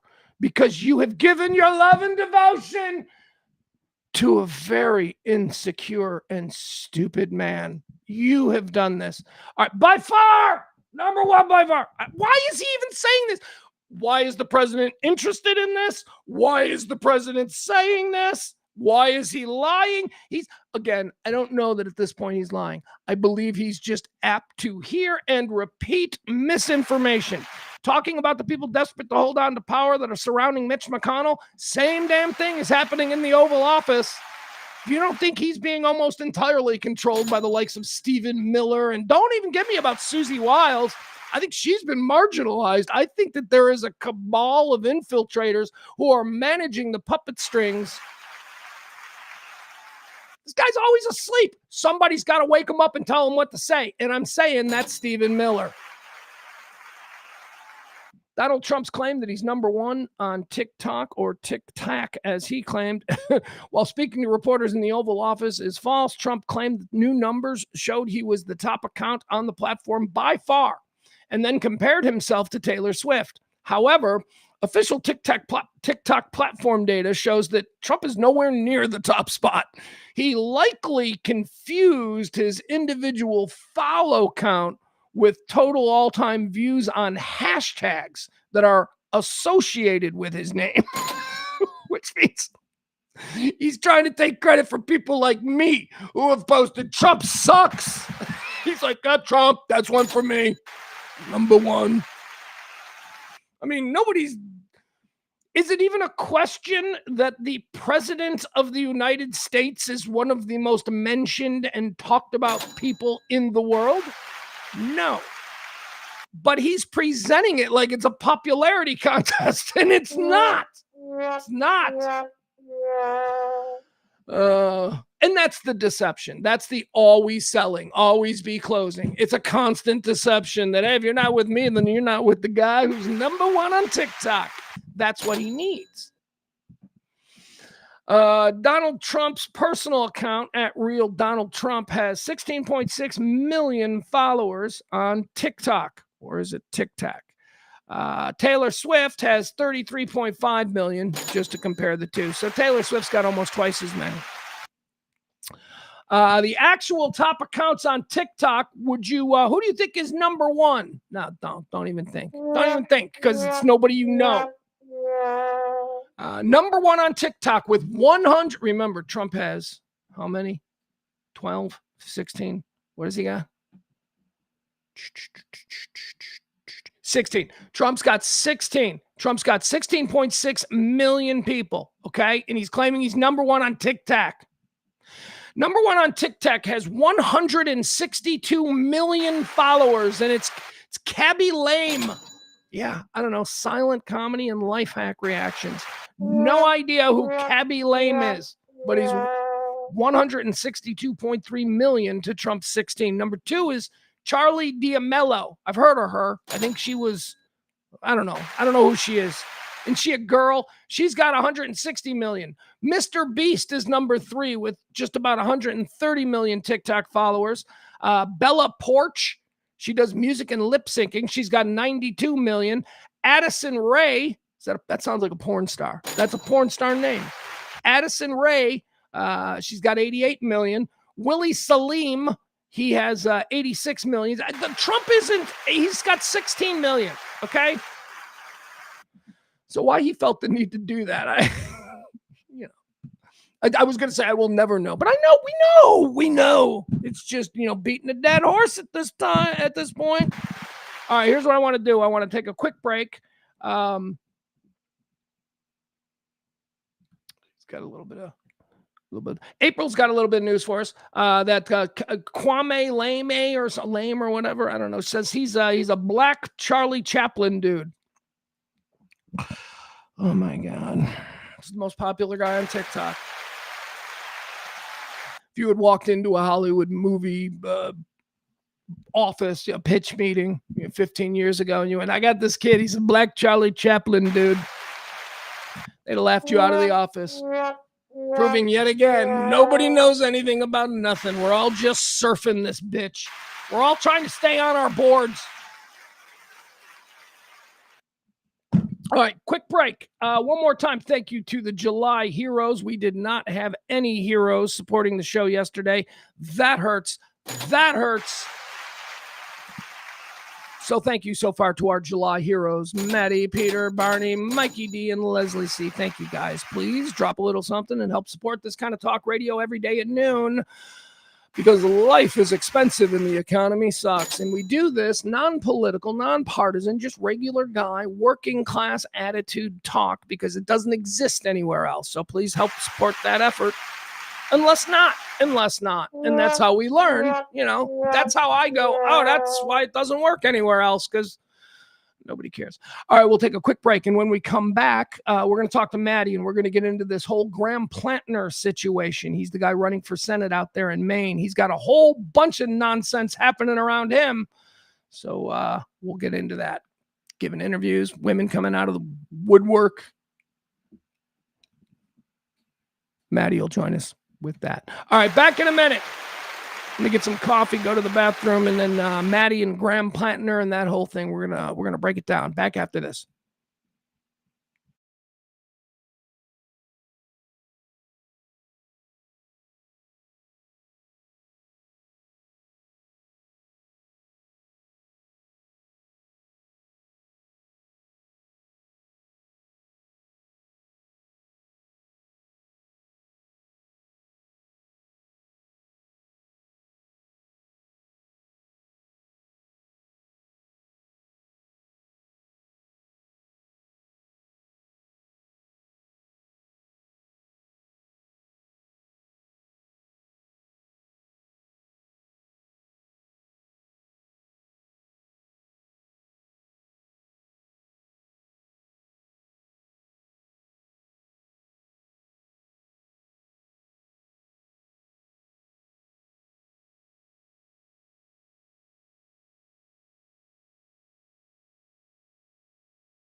We're back. All right. Sorry about that. A little bit longer than I thought it would take that time. I was out there in the living room hanging out with my kid, who was just hanging out. He is doing the teenage boy in the summer thing by 2026 standards, which is he's laying on a couch and he's playing video games. He has a Red Bull and some cookies. That's what I was able to spy. No more just getting on your bike and going. Although in his case, he's not a kid. Why am I projecting what he would have done at 12 years old if he grew up in the 1980s? He's a 17-year-old in 2026. He's a licensed driver. He's not going to get on his bike and just ride till the street lights come on. Look at me out here projecting. We need to talk to Maddie. Maddie, she joins us from time to time to help me with subjects that I don't know, maybe just a little bit confused by. Let's see if we can get her. I'm going to have to. Oh, man. Hold on.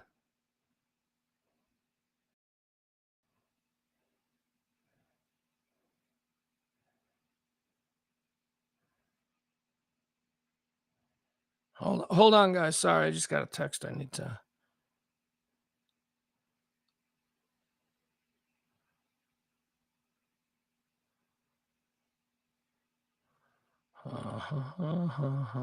A friend that I haven't been great about staying in touch with just sent me a text, and I'm like, oh no, I've been meaning to. Yeah. So, all right, let's talk to Maddie. Maddie joins us from time to time. Here we go. Let's see if we can get her on. Is it ringing? There it is. Nope. Thought she answered. I'm cold calling her because I'm a dick. Happy Tuesday. There she is. All right. I'm sorry I didn't call. I usually like to try and send a text and say, okay, 5 minutes, but I got distracted. You like to laugh. You don't send me no like to 5 minutes text. Well, I did for Aaron today, and I didn't for you, and I felt bad. So there you go. Yeah, but he likes for everybody to think he gives me some kind of heads up. I have to watch the show to know when I'm coming on. It's okay. We would do what we have to do around there. Well, you have fallen into a rhythm of you're always out of the break. So whenever I take the break, we go to you out of the break. All right. So Maddie joins us. What's on Maddie's mind today? I'm hoping, or I'm going to force the issue. Okay. So let's talk about Graham Platner, huh? Yeah. Now, Graham Platner, go ahead. I've been saying what he is, but you tell me what he is. Well, I mean, problematic from the jump. So, of course, we can remember back whenever he started this run, and the message was strong and it resonated, especially with Mainers, and the narrative started to fracture. Not because of what he was saying, but because there was clearly some things that people were bringing to light, and I think it started from the bizarre tattoo choice, right? And so even yourself, let's be honest brokers here, and myself, I'm going to say the same thing. The Nazi tattoo, while disturbing, wasn't the red flag that many people wanted us to see. No. And it forced us all to evaluate where was this coming from, because that's the problem with everything, is that it's not just that it's true or not true. You also have to examine the agenda behind the message.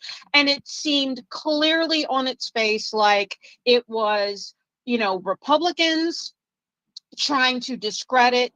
It did force him to be very open about it. There was a story about the getting of it. You and I talked about this yesterday.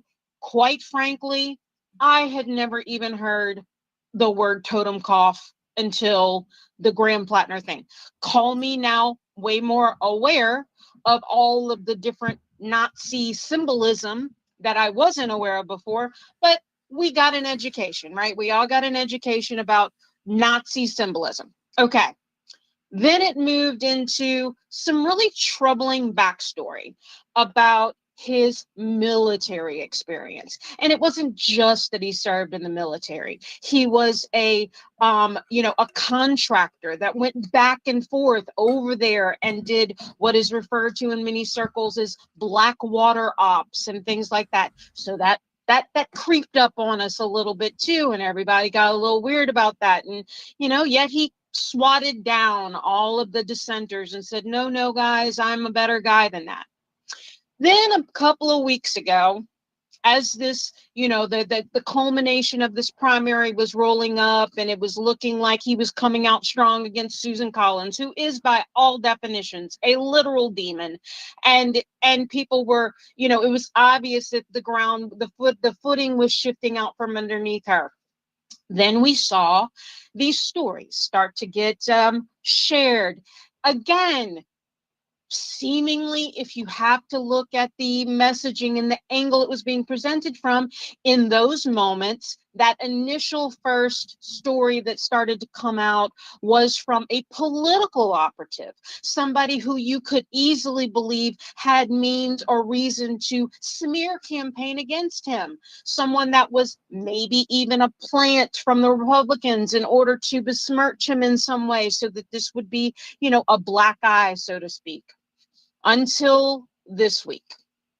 Now, April and I even had a conversation about this a couple of weeks ago, and I want to apologize full-throatedly to April, because in the moment that she asked me my opinion about Graham Platner, I wasn't a full-throated endorser of his, but I was like, look, we really have to take so much of this with a grain of salt, because you always have to look at where the conversation's coming from. Now we really can't avoid this. So Politico did an article, and they interviewed a woman who, from all accounts, especially since I watched the entire 20-minute interview with Jake Tapper last night, who I would love to go on record right now as saying is truly an awful human being, because if anybody watched that interview, this was the most cold, gruesome interview I have ever seen of a journalist who would clearly be sitting opposite a woman who is being vulnerable in this moment and sharing a very awful experience she had with herself. This was so obvious to him that it was nothing more than a way to get sound bites and be the guy who got the story. So hold on a second. Is this your interpretation of what we watched Jake Tapper do yesterday? Is that what you're saying? I am. Okay. All right. So hold on. Let me, because you've covered a lot of ground there. So let me just kind of pick this apart. I agree with you 100%. That Jake Tapper interview of Jenny Rokencut I wanted to vomit the way he was so gross. He was feeding her reaction. He would say things like, and you were quite scared, weren't you? Because she wasn't giving him the natural response. She was very robotic, unwilling to use the word rape. Right. Okay. Yep. And he just kept pushing and pushing and pushing. And it was so gross. I am so happy that we agree on this, because I thought that you were going to, I don't know. I didn't know how you were going to take it, but I thought that was a disgraceful interview on the part of CNN. They should have chosen a woman. They should have chosen a woman out of nothing more than respect for this other woman, number one. But number two, it was so obvious to me that the only thing he wanted was the big gotcha moment. Yep. And that's not how you interview someone who is being vulnerable about a real life experience that they had that absolutely was, by definition, rape. It was a rape. Here, let's watch some Jake Tapper. These are some examples of Jake Tapper's interview with a woman who dated Graham Platner, who is saying that, well, what is she even saying? Because, she is... Well, this is the story. This is what she is saying that happened. She is absolutely admitting that they consensually went on a date. She met him on Bumble in 2019, and they went out a couple of times, maybe. I don't, I Right. can't, Okay, I can't so attest to that. the story that So she the told dating was yesterday, hold on. The story that she told yesterday that I think we're going to listen to here is that after they had been on a few dates, they were kind of, as she said, seeing one another, but nothing too serious. They weren't exclusive or anything like that. He called her and he texted her basically a "you up" kind of a thing. And she said she was on the couch. She didn't want to do anything. So she said, yes, but I'm going to bed. And then he said, I want to come over. And then she said, no. She texted him, no, do not come over. Okay.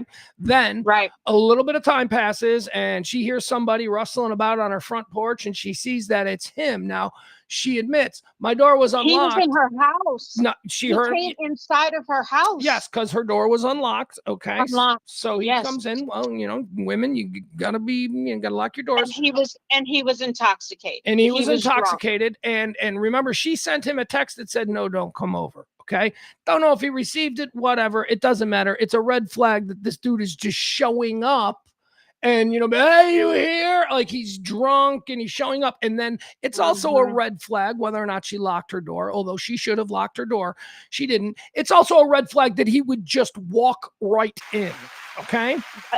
Full stop. That part right there. Yeah. It doesn't really matter what happened after the fact. That right there is enough. Now, it does if she's going to try and describe what happened as forced sex or whatever. So let's move forward. She says she is still on the couch, but she is preparing to go to bed. He comes over and she says that here, I've got the quote here. This is what she said to Jake Tapper, because I thought this was fascinating. He walked in the house uninvited. Here's what she said. He then came over to me on the couch and he kinda jumped on me kinda jumped on me. I had a real problem with that, Maddie. What do you mean kinda jumped on you? Because when you say jumped on you, I'm thinking you're laying on the couch and he comes and he lays on you and he pins you down. But kind of jumped on you. Does that mean you were laying on the couch and he came over and he sat down on the couch and made you feel uncomfortable and then he started touching you? I really didn't like the kind of jumped on me. And I know you might think it's minuscule, but I think it informs how we view the entire event. Well, I don't know. Like I said, I mean, clearly I wasn't present. Right. But I mean, this speaks to her credibility with me about this whole thing. Well, credibility perhaps, but let's always remember that for victims of these kinds of things to now come forward, especially under the microscope by which we are sitting here just literally right now, picking apart her words, it is incredibly difficult for victims of sexual assault to be vulnerable and to say the real things. And she is also very aware of the fact that whatever she's saying in this moment is going to affect the outcome of an election that she, by her own words, said that despite the fact that this happened to her, she really felt like the things that he was running on for his political platform were far more important than her own story. And she was willing to not say anything in order to prevent him from not getting elected.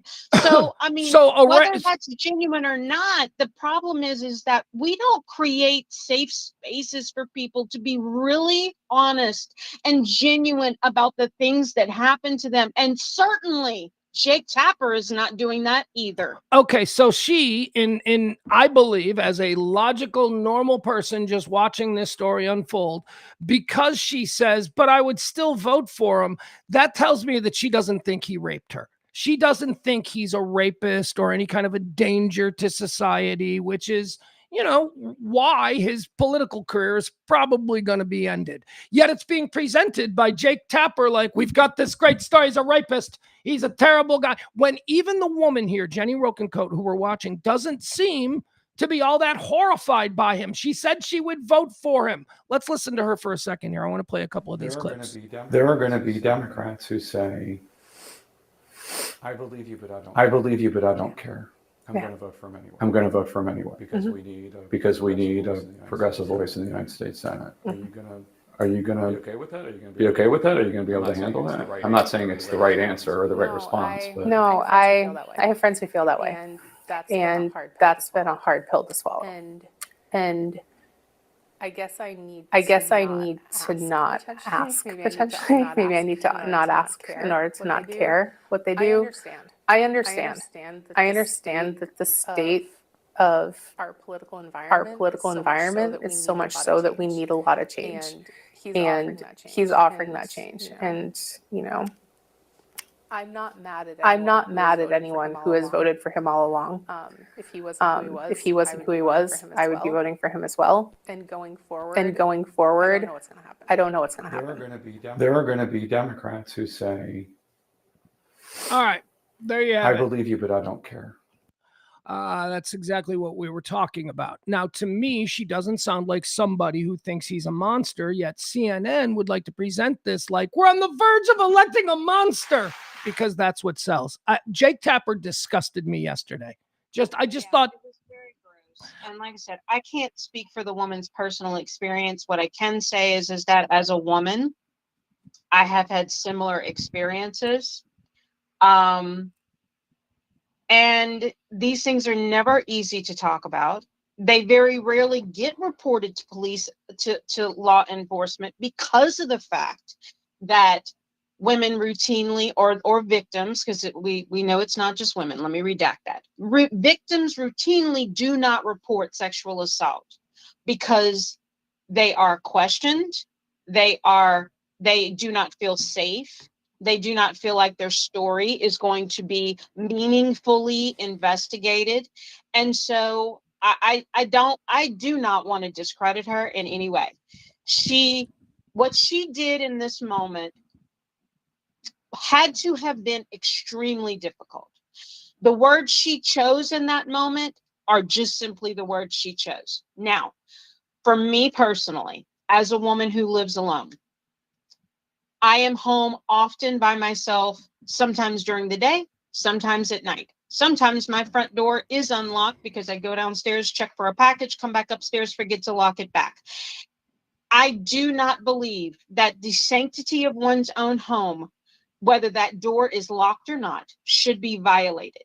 What kind of a world are we living in? Now, look, she described the fact that she lived in an area, or did at that time. I don't think she lives in that same area anymore, according to what I am understanding. Okay, hold on. Stop. Because you just said something. That's a big red line for you. He crossed that red line for you. He walked into a door that was locked, right? That's the crime. He walked into a door he was uninvited Of course. to be. So that's the crime right now. Let's weigh that. Is that a crime? Is the penalty for that crime that he has to be nationally disgraced and cannot represent the state of Maine in the Senate? Does that punishment fit that crime?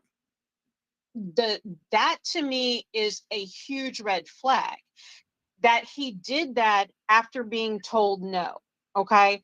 What happened after that is far enough for me to say this man has no business representing the country in the Capitol. Okay. If he made a mistake or something like that, okay. If it was just the mere opening of a door, maybe not. But he went in and sexually assaulted this woman. So that's a whole nother thing in and of itself. But the mere fact that he was drunk, he showed it up her house after she said, no, I'm going to bed. Therefore, he knew she was in a vulnerable position, whether he was drunk or not. I mean, let's be honest here. Drunkenness does not create sexual assault in and of itself. Have you ever been so drunk that you would have done these things? No, when I get drunk, the things that I need to do them doesn't work. So no, I've never been there. Would you have violated someone's privacy in such a way and shown up at a house where you were told, no, do not come over here? Yes, that I have done when drunk. Yes, I have crashed people's houses when I've been drunk. Maybe not in the situation of someone I've been dating. Maybe it's my boy from college. Hey, we're here. It's 2 a.m. But people, when they're drunk, do those things.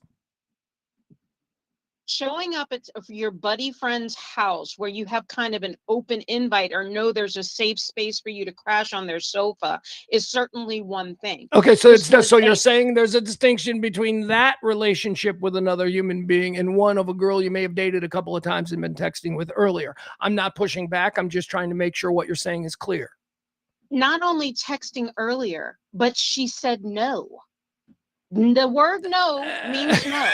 It's a text, though. Should have called him. That's what I'd say. I have not received texts or have conveniently ignored texts that didn't say what I wanted them to say. Okay, so that's a much different situation. We live in a texting culture where apparently younger people. We do live in a texting culture, and I reject that wholeheartedly. Yeah, I'm sorry. you're I probably should right. not All right, have to so call somebody and then say, hey, I said no, but just so you know, no means no. No, right. Don't come over here. So like, now, I'm not, no. So now let me reject something totally myself. You said that, first of all, you believe she's credible, right? Jenny Rock. I can't imagine Okay. why she would put herself through this. Well, if she let wasn't me share it credible. with you because, she likes to be famous, because it's fun, because she's being paid attention to now. Her friends in her little friend group are all chattering about, did you see Jenny on CNN? Is Jake Tapper? People like the attention. So to say, I have no idea why she would do this, let's just stop playing coy. We know that there are people out there who love attention, and that very well could be a reason. Not saying it is, but it is definitely a reason that exists. Now, I don't think that this is the kind of positive attention that she would absolutely want, because quite frankly, Okay. I also believe that she is going to get a lot of negative fallout from this. Oh. The people of Maine were very, very much in favor of Graham Platner. Okay, well, we'll see. Hold on. Let me finish what I'm saying. The other thing that you said, why I asked you about the credibility of this woman, is because here's why she has no credibility to me. None. Zero. The story that I told you about him kind of jumping on her on the couch, that's how she phrased it, because she wanted it to play worse than it probably actually was. The thing that bothers me is, and she said this in this interview, and I hope to God you cringed just like I did. She looked at Jake Tapper and he said, asking as to why she let him sleep over, because Graham Platner spent the night after this thing. She looked into the camera and said she let him sleep over because she couldn't bear the responsibility of putting a drunk on the road. That's bullshit. That's some nonsense. Please, you're such a righteous saint. She let the guy who she believes, and actually I don't believe she thinks he raped. I think, sexual assault. I think that's something, it's different than rape. I think that she let him sleep over, and now she knows that that's a bad look. So she says, I didn't want to put a drunk on the road. That didn't make you cringe when she said that?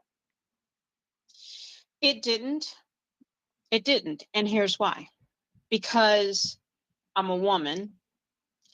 I know I have exactly similar experiences that have happened to me in the past. And when you do not feel like you have power in a circumstance, the ways that these things play out are really crazy. And they don't make sense, because fear and intimidation and prior experiences that have diminished you as a human being, and to your wealth, and to what society values that you as, all play into this. Okay, I am absolutely not going to judge this woman for the fact that she made some choices in a circumstance where she may not have felt like she had the power to do something about it. Okay, I have protected people before who have done horrific things to me. And I would have had every right to have had them prosecuted by the police or sued them civilly for the things that they've done to me.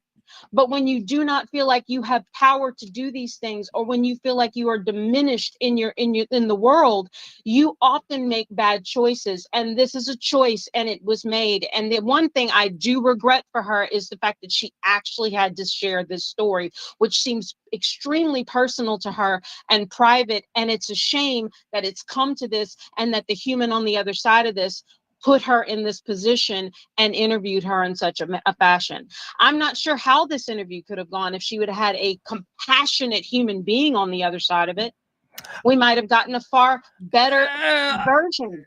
Okay, so we both are upset at the way CNN conducted this interview. It sounds to me like we're upset for two very different reasons. And I'm not willing to discredit her. No, I'm not going to. And yes, it is. If people want to say, well, that's because you're a woman, you're damn right it is. No, wait a second. Hold on. Right. Hold on. Discredit.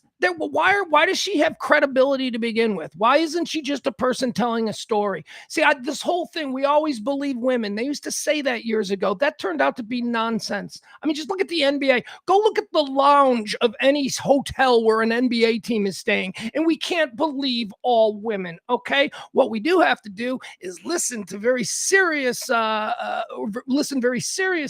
to people who may have stories to tell, but we don't have to give them credibility out of the box. And we certainly don't have to, after hearing the story, go, yeah, okay, that's obviously true. And I think this is probably a situation where Graham Platner suddenly came out of nowhere about a year ago or so, probably earlier in the state of Maine. He came out of nowhere and she started getting texts from friends. Didn't you date this guy? I think that's what a lot of this, I don't think this is any great trauma in her life that has been haunting her for the 4 or 5 years since it happened. I think that this is just possibly, no, you know what? I do. I sat and watched. I think this is a woman who is enjoying the moment. That's all.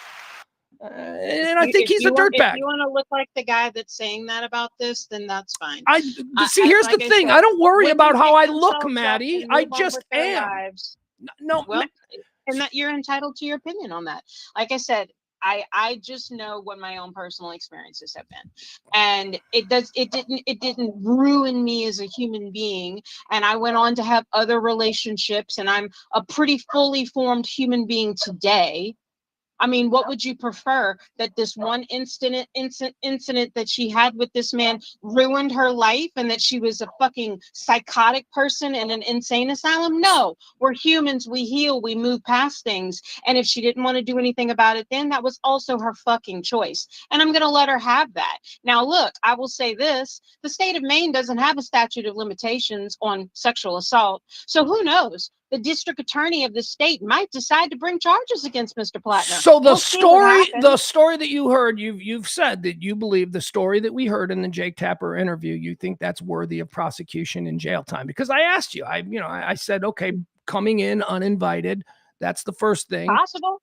They may decide to investigate it. I'm not the district attorney. So you think you heard enough? You entirely heard enough to determine that he's a rapist. What I heard was a woman that described an incident where she told another human being, do not come over to my house. Mm-hmm. That person then showed up at her house, let himself inside of her home, and then proceeded to sexually assault her. That in and of itself would be enough for me to wonder if this is something that should be investigated further by law enforcement or by a judge. Yeah, I do. Now, they may not find him guilty. They may not find her credible, and it could all work out in a court of law. And all of that would be fine with me too. Whatever they decide is the right course of action in this, I'm behind it. They may see it as a nothing burger as well. And this woman may just have another horrible experience to add to her now already life, where she went on CNN, talked to Jake Tapper, and now is a pariah in her own state. Who knows what will come from this? All right. So getting back to Graham Platner himself, whether or not he runs, I guess he's got till next Monday to decide whether or not he's going to step down, and the Dems can then run somebody else, I suppose. My complaint, earlier, when I asked you to tell me about him, you said he came out and he said a bunch of things that the people liked. Okay. You didn't really expound on what it is that he said, and that's okay, because, you had a lot to get out there. He came out here and he started advocating for the working man, that he was this blue collar veteran, and I'm tired of us being taken for granted. I have despised this guy from the very beginning because that's a fraud. He's just another son of a very rich man who is cosplaying as a working class guy because he sees an avenue to get power that is the non-traditional avenue for his social class. The traditional avenue was always, well, you do what your dad did, and then he sends you to Harvard as a legacy. And then maybe you clerk with a Supreme Court justice, and by the time you're 30, I'm running you for Congress. No, he didn't do that. He was a bit more of a wild child as far as the rich kids go. He joined the military. He got regrettable tattoos, and now he's back looking at the rest of his life in Maine going, all right, How do I? And he found this loophole that is existing now in American politics, where just any old buddy can get elected, especially if they run as a populist. And that's what he did. He ran as a working class populist. But here's the thing. He came from money. He's cosplaying. He likes to say that he runs an oyster farm. All right. He runs an oyster farm where he makes $60,000 a year. Now, forgetting that he's got a family wealth safety net, 60 grand a year is probably just, what they play with money. But he has one client, Maddie. He has one client at his oyster farm, and it's his mother's chain of restaurants. This guy is not one of us. He has never been one of us. So any way we can clear the decks of these kinds of frauds, these elites. He went to private schools, for crying out loud, and he's walking around in hip waders pretending like he's straight out of Deadliest Catch. All right, I've said my part. Absolutely. Establishment Democrats clearly put this man up there as this, we're giving you what you want Maine moment. Right. Mm-hmm. And he went and sat in front of a lot of Maine voters who clearly were looking for an alternative to Susan Collins, who is by every human being's definition a demon. And they bought the story. I mean, it is horrible. You asked earlier if this was a DSA candidate. Absolutely not. He was never endorsed by the DSA. Unfortunately, all right, now endorsed by Bernie Sanders. Hold on, that's important now, because I think that people think that he's one of these Democrat socialist candidates from the Mamdani, whatever it is, wing. But no, he is an establishment Maine Democratic Party candidate because his dad is a power broker. His dad's like a famous attorney there. So that's where he comes from. But because Bernie Sanders early on endorsed him from neighboring Vermont, it's been easy to sort of turn him. What he is a Fetterman more than anything else. I mean, he didn't have a stroke like Fetterman, but yeah, he's a Democrat in name only. If the Republican name only is Rhino, he's a Democrat in name only too. And I'm quite frankly really glad that this all got exposed, and hopefully this man steps down, and hopefully there is a real progressive candidate that can be installed into this election that will go ahead and continue forward with the momentum that's already been created. It's obvious to me that Mainers want something different for themselves. It's obvious they lined up to support this man because they have not felt comfortable with Susan Collins by all rights, and hopefully he will do the right thing. Now, at the current time, I wouldn't say it sounds like that, because I also watched Graham Platner's little video that he put out yesterday, and he takes zero ownership for it. All lies. All lies, zero ownership, denounces it as non-fact, and then goes on to say, and in the next coming days, we'll figure out where this is going to go, and blah, blah, blah. Me and my family need to talk about this. All right, stop for a second. Do you see the problem, though? You have no problem believing her, but you are certain, all lies. You don't see any kind of problem with that. Do I have a problem with calling out a person that you also called out as cosplaying a liar? No.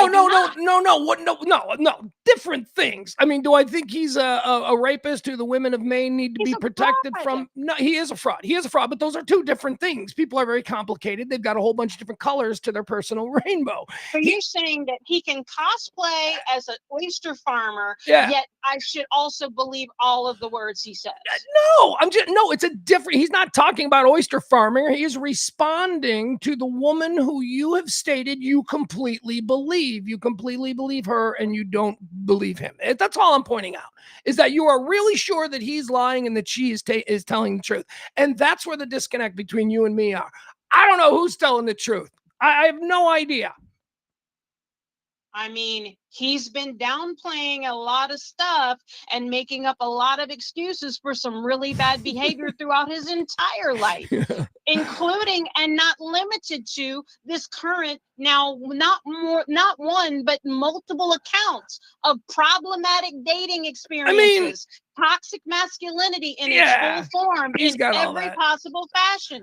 So I don't find it very difficult to call him out as clearly not being fully honest, at least. All right, whatever. I mean, at the end of the day, here's the thing. I don't vote in Maine. I'm watching this from the comfort of my own little red pill that I have to swallow every day in the state of Louisiana. There's a soap opera for us.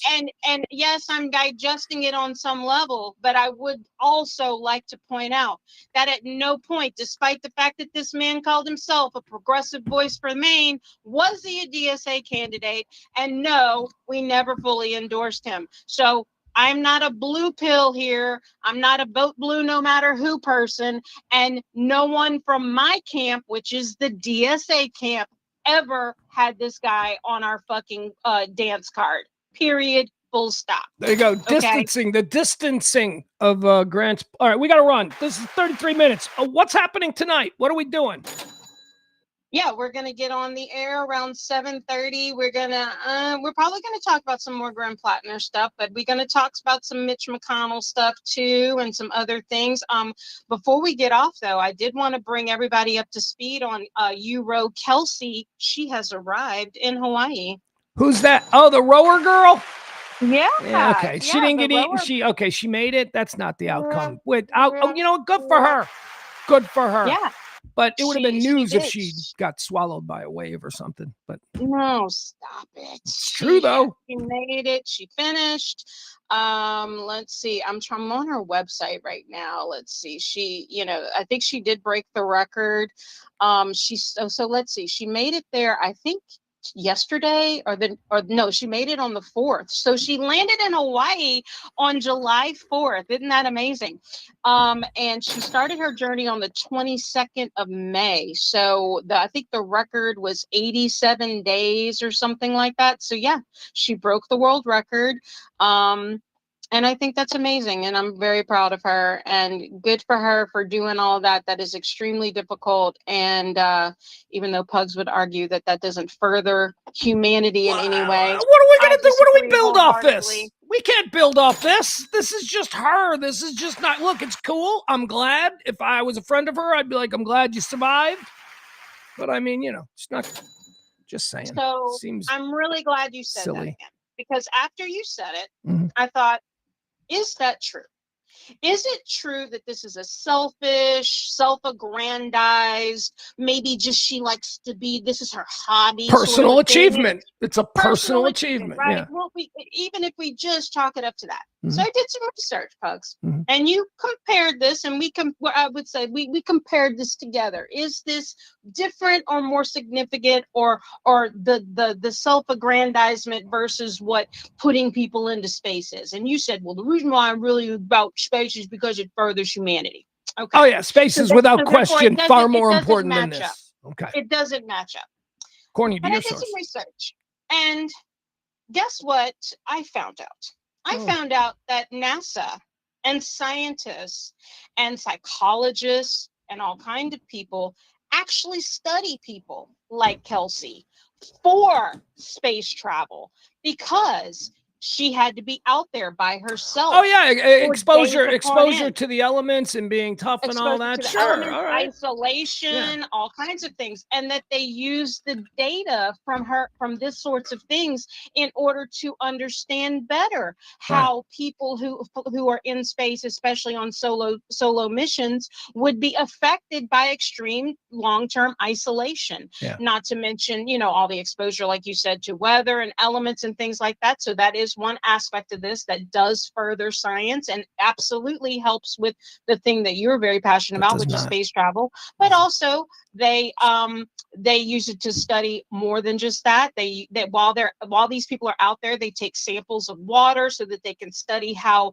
microplastics filter out through the. Because you wouldn't be able to do that without her rowing solo across the ocean. Look, stop it. This is silly. This does not further space exploration or or anything.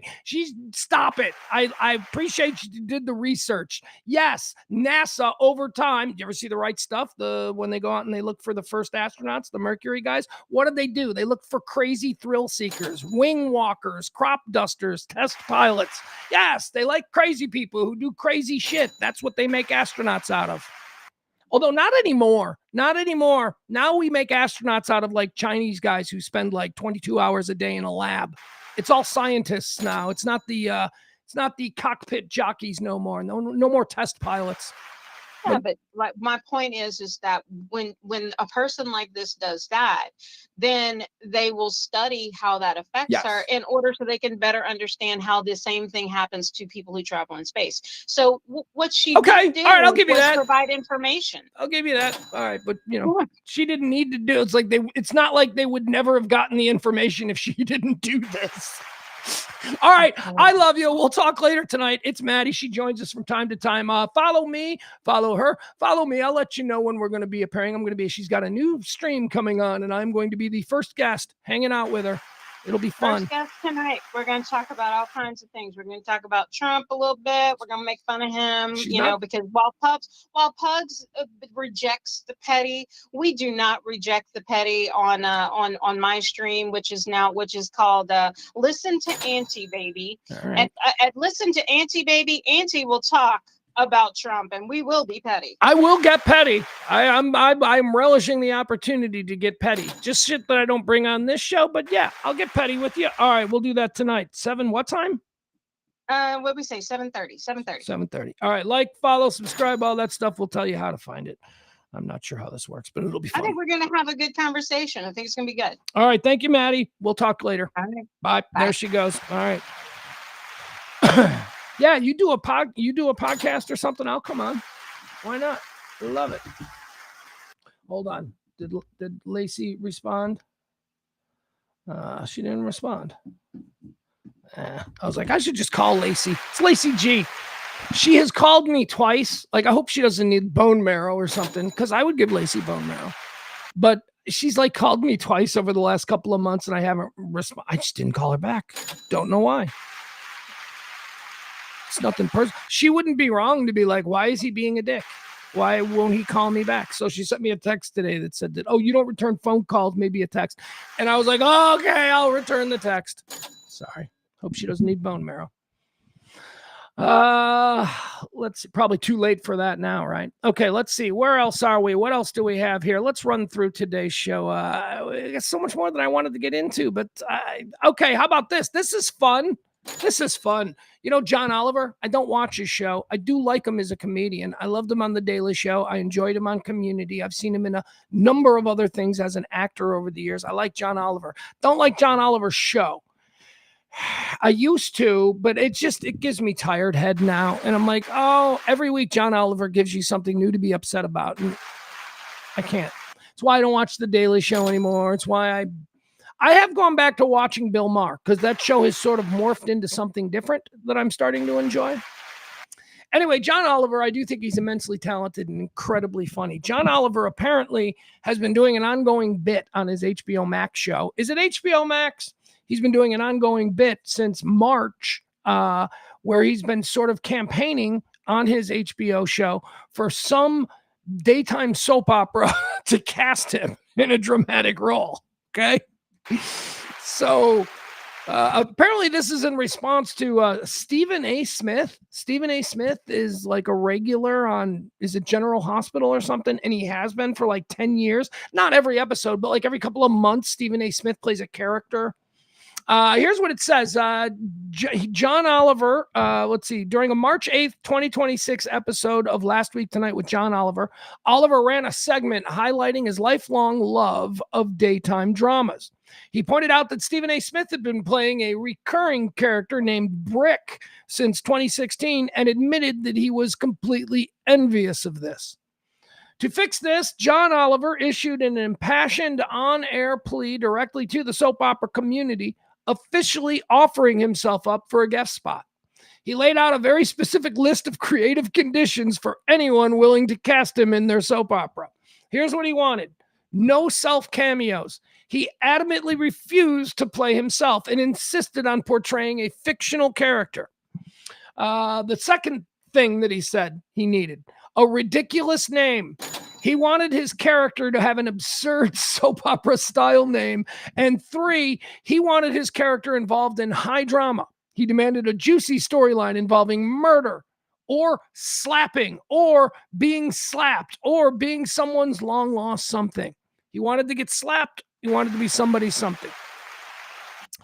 He also requested that his scenes have a dramatic slow zoom close up on his face, very dramatic soap opera.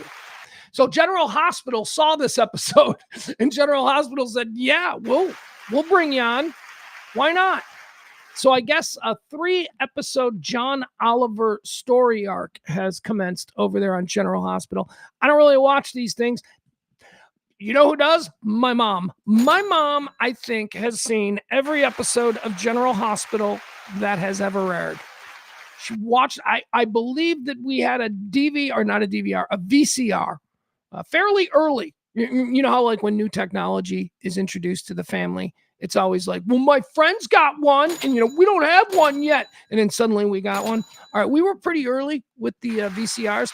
And I think that it is entirely due to the fact that my mom wanted to be able to record General Hospital. I think that's what it was. So my mom watches General Hospital every day. I don't know that she knows who John Oliver is, but here's his introduction. Wait a second here. Do we have the actual video? John Oliver on General Hospital. Nope, that's not it. Nope, that's not it. Here we go. Okay, so this is how his character was introduced. His character is named Z, just simply Z. And he is backstory, if you will. Z in the General Hospital universe is the director of a major global security thing. Like he's like a bad guy who controls the world for the rich billionaires. That's his character. All right, let's watch this. This is how John Oliver's character on General Hospital was introduced. I believe Monday, right? It's this week, I think. Here we go. John Oliver on General Hospital as the fictional character, the fictional bad guy, Z.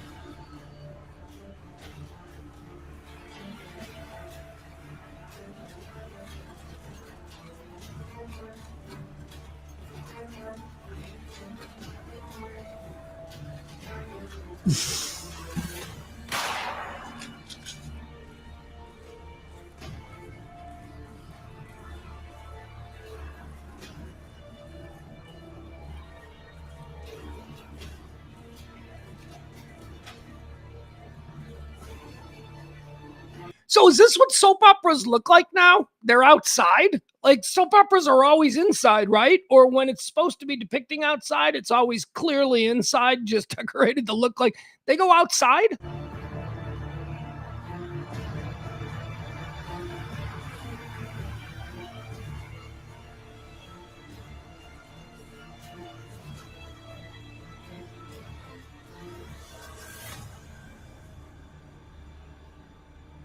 Stars of tomorrow. Everything's gonna be okay.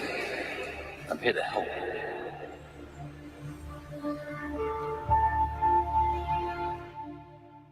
All right, there you go. That's the introduction of the Z character, John Oliver's 3-episode arc currently going on there on General Hospital. Here's just a random scene. That was the entrance. That was the big. Here's the character of Z in action with, I don't know, I guess somebody who's on General Hospital. I don't know. These people aren't famous to me. These people are as famous as the gamers my son watches.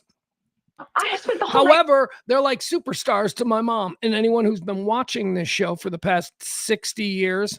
I spent the whole night praying that she was going to be okay. And I can't even get into her room to check on her because your agents won't let me. An oversight. I'll have your name added to the list of approved visitors. I don't want to be added to the list. I want my daughter back. Then let me. me put this in language that you will understand.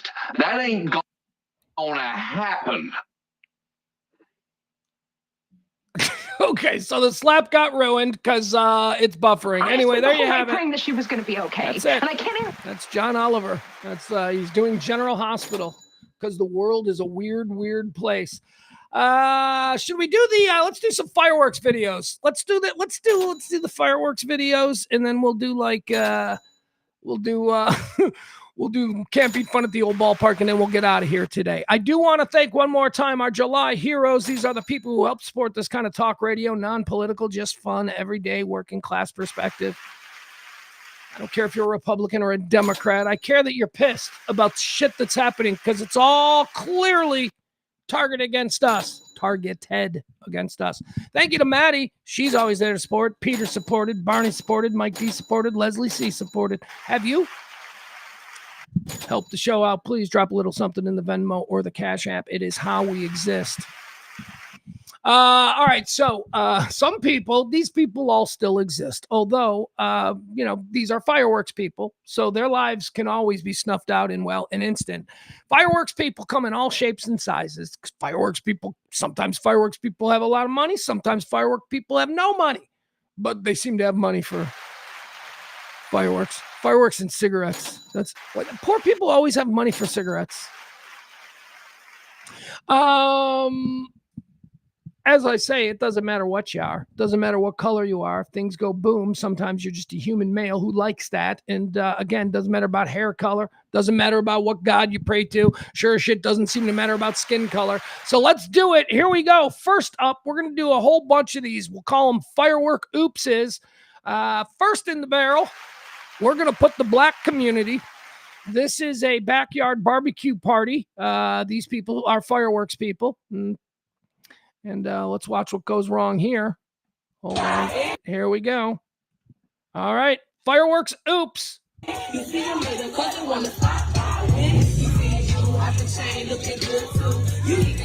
how they don't know what they're doing. They don't. They think they know what they're doing, but they don't know what they're doing. What's that? Don't try that. I got 3 on doing this. There seems to be some confusion and there seems to be not a whole lot of I'm the one in charge and I know exactly how this should go happening. I'm gonna like one though. Wait, let me like mine.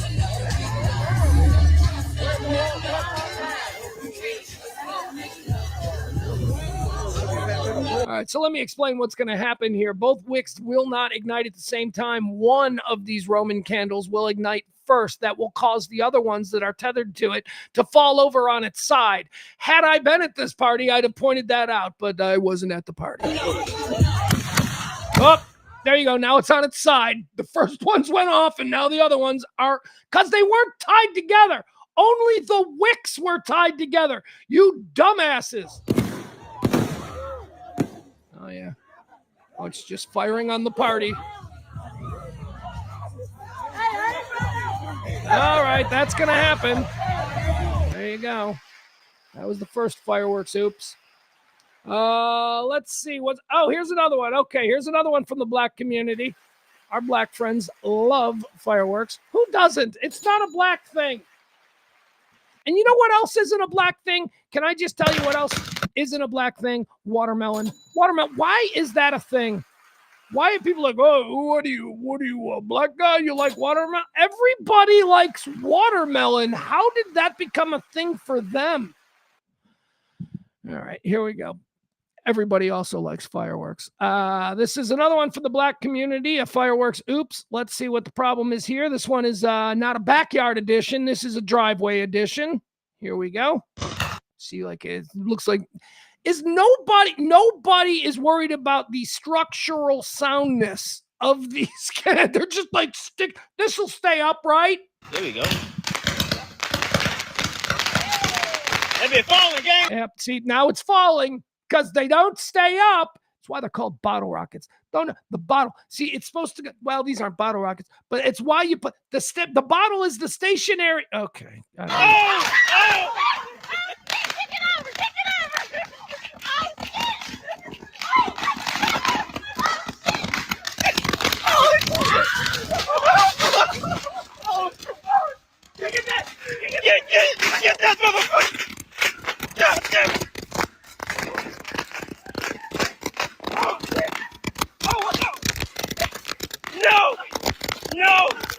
see, this is the problem with my theory about how I am not fireworks people, but I do want to live in close proximity to fireworks people. I'm going to let them be fireworks people.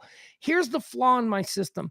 Not all the fireworks people who are going to live in my proximity are going to be good at being fireworks people. Like, you got to get good. You got to have a good fireworks person that lives by. You know, you can probably tell. Like, if the fireworks person in your cul-de-sac is missing fingers or something, or like has a bad burn over half of their face, you don't even have to know that it's directly related to a fireworks incident. But if it is, that's the fireworks person you want in your neighborhood, because that person will have learned. That person will be like, no, we got to be real serious about this. I mean, look at my face, right?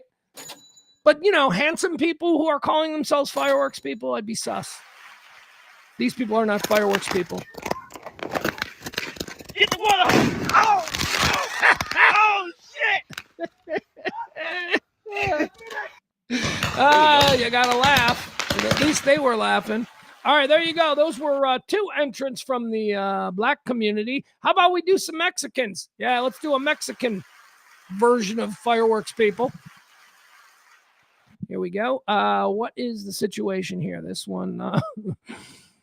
Yeah, okay. This is a guy. This guy. I gotta turn the sound down because the music's really loud. But yeah, this is just, you know, you have a couple of beers, you start fucking around with explosives. You know, you think you're gifted in the art of explosives playing, and here this happens. Look at this guy. First of all, you shouldn't do this, but he's got to use it like a gun. All right. See the wick. All right, she's rightfully leaving. She's like, you know what? This guy's an idiot. Oh, geez. Did you see what happened? Oh my God. I don't know if it backfired or what, but a bottle rocket shot right into his shirt. He has a bottle rocket trapped in his shirt, and it's on fire. Watch this. I want to make sure we get it right from the moment. All right, just see that? So it shot out, it hit the ground, bounced up, and went right up his shirt. See, look, stuck in his belly button.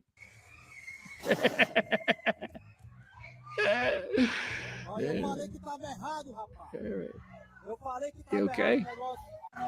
It's one more time. Let's watch it one more time. Okay, she's getting out of the way because she's a smart lady. She's getting out of the way. He's an idiot. She knows. It's like her brother. Oh, and there it is.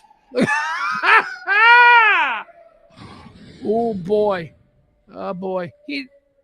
Guess he doesn't notice. I think he's running because he thinks he's... All right, now it's out. It's got to burn, though. It's got to burn your belly button. That one I don't like. That one's going to hurt. All right, so who else isn't it? Well, let's not forget the whites, right? Let's just move. Here's some white people, also fireworks people. I think this is a new one. Is this a new one? Hold on, because there was one that I had to eliminate. It was white people, white people, fireworks people, but I thought it was like from last year or something. This one, I don't know. I think this one is new. I mean, it was circulating as new. Anyway, here we go. More fireworks. Oops. Here are white people driveway edition. Again, where you do your fireworks is also important. White people fireworks edition. Here you go. Or driveway edition.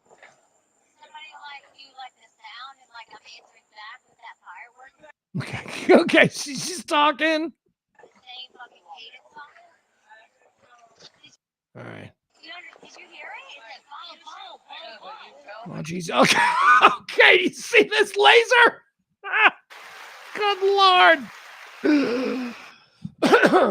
So I don't know if it's a direct hit on this woman. I don't know. Maybe it buries itself in the ground at some point and then pops. But yeah, okay. So you see what's happening. It fell over immediately and shot.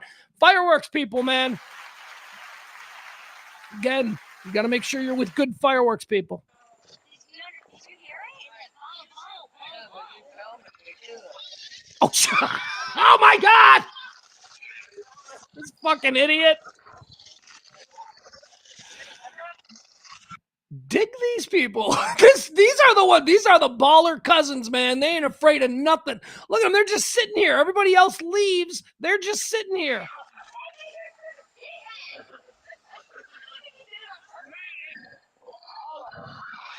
Oh, Jesus, it's going into people's yards.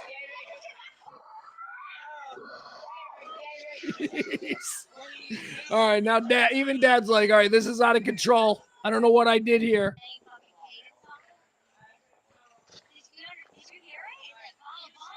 Oh, and by the way, you might be wondering, white people get credit for it because, it's whoever lights the wick. All right. I understand that this is a very diverse family, an all-American family with people of all different races, but it's white dad who's behind this.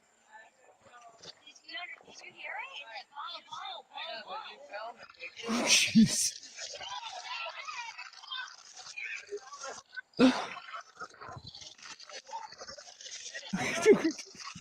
Again, at this point, Dad is trying to remain calm. Like, don't worry about it. This is not a problem, kids. Look, if your old man isn't worried, you shouldn't be worried.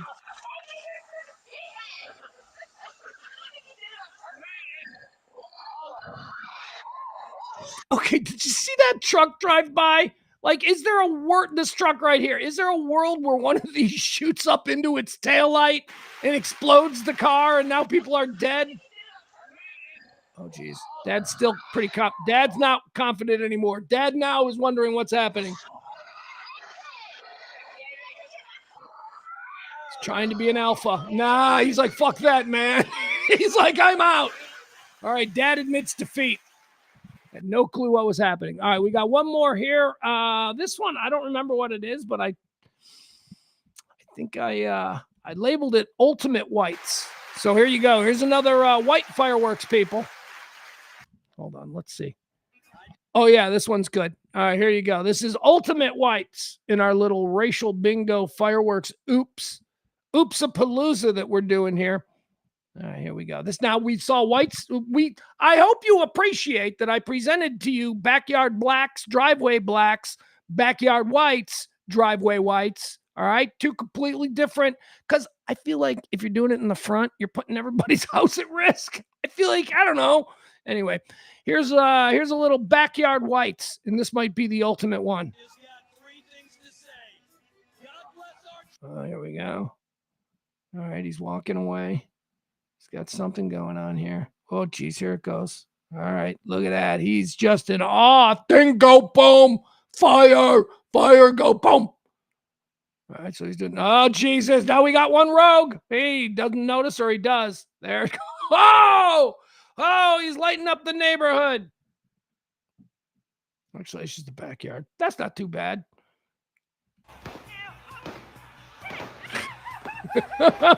Okay, so he cleared the, oh, jeez. Grab us inside. Gotta hide. All right, ladies and gentlemen, America 250 is officially over because we have done the required firework oops videos. All right, let's see. Do we have anything else that we want to do here? What is this? How about a little Can't Beat Fun at the Old Ballpark? We like to end each and every show here with a little exploration, the world of American baseball. That's right. It was once our pastime. It ain't no more, but that doesn't mean that I can't keep trying to push it. Look, my kid is not a big baseball fan, or wasn't. He kind of is now. He's like really getting into the season. I mean, it helps that the team that he follows is good. But here, watch this. This is the rare situation in a baseball game. This is minor league. No idea who this is. PNS RCT. Minor league baseball here. This is the rare incident where the pitcher is actually starting the fight that causes the benches to clear. The pitcher throws at the dude's head, and then it's the pitcher who wants to start the fight. Now, there is a little bit of context. This pitcher had been near a perfect game, or he had a perfect game. He had a perfect game going until this guy apparently got a hit or something. And so now the next time this guy comes up, the pitcher throws one right up at his head. Why? Because this is the guy that dared break up his perfect game. So that might be the reason why the pitcher is so angry, but let's watch how this plays out. Again, it's the rare situation where it's the pitcher who is the aggressor in the incident, who then is the guy who starts the whole benches clearing brawl. All right, let's watch this. There we go. Pitch inside. Oh, wow. Right square in the back. Canarella hit by the single, and so the perfect game and the no-hitter are over. Pitch inside. Oh, I mean, just plunked him. This dude was throwing a perfect game, And now suddenly, oops. I mean, it's a purpose pitch, and he's throwing a little tantrum here. And usually in a situation like this, it would be the batter who drops his bat and charges the mound. Watch this. It's a single, and so the perfect game and the no-hitter are over. Pitch inside. Oh, wow. Right square in the back. Canarella hit by the pitch, and Canarella It's the pitcher who is approaching the guy who just plunked. slings his bat over. And Oh, Canarella. look out. Yep. Garcia now barking at Canarella. Canarella now. The benches are clearing now on either side. Umpires trying to get in the middle as Joe Cruzel is making sure everybody goes back. Leonard Garcia is trying to fight through J.J. Durazio to get there. Now the bullpens are coming in as well. Joe Cruzel is livid trying to get his team back where they're supposed to be. I love when the bullpen decides that, yeah, maybe we ought to go. They all got to snuff out their cigarettes and put their beers down, and a bunch of fat guys who throw 2 innings in the middle of games have to pretend like they're here to fight for their boys. It's my favorite part.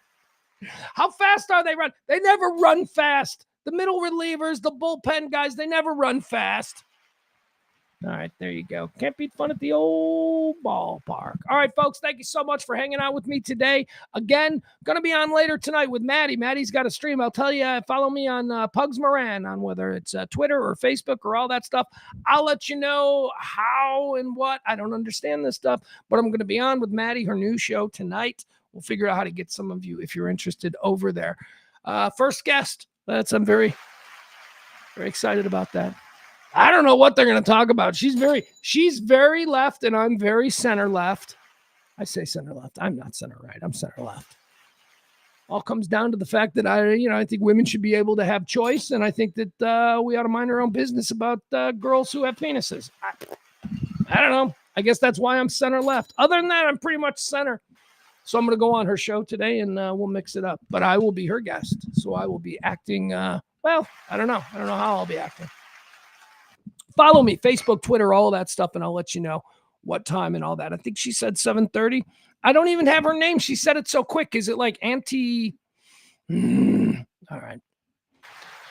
I need to get better at this. I had 15 years of producers. That's why I'm not good at this. But you're good at this. You're good at showing up every day, and I do appreciate you. One more time, I want to thank our July heroes. These are the people who have supported this show in July. Come on now. We need to pay our bills this month, and we need to do it this week. So drop a little something if you support this kind of talk radio. Every day, regular working man talk. No expert in everything, but I do like to think I'm guided by a decent heart and an open mind. And that's probably the best we can hope for in modern American digital discourse. Sway me. You can sway me. We do this every day. So thank you to this month's heroes who support that kind of daily talk. We've got Maddie, Peter, Barney, Mikey D, and Leslie C. Please add your name to the July heroes. You can do that by dropping something in the Venmo or the Cash App. All right, that's going to be doing it. It's going to be doing it. God, I'm a moron. That's what you tune in for. I love you guys. We'll talk to you tomorrow, okay? Again at noon. Like, follow, subscribe, tip, all that stuff. Bye.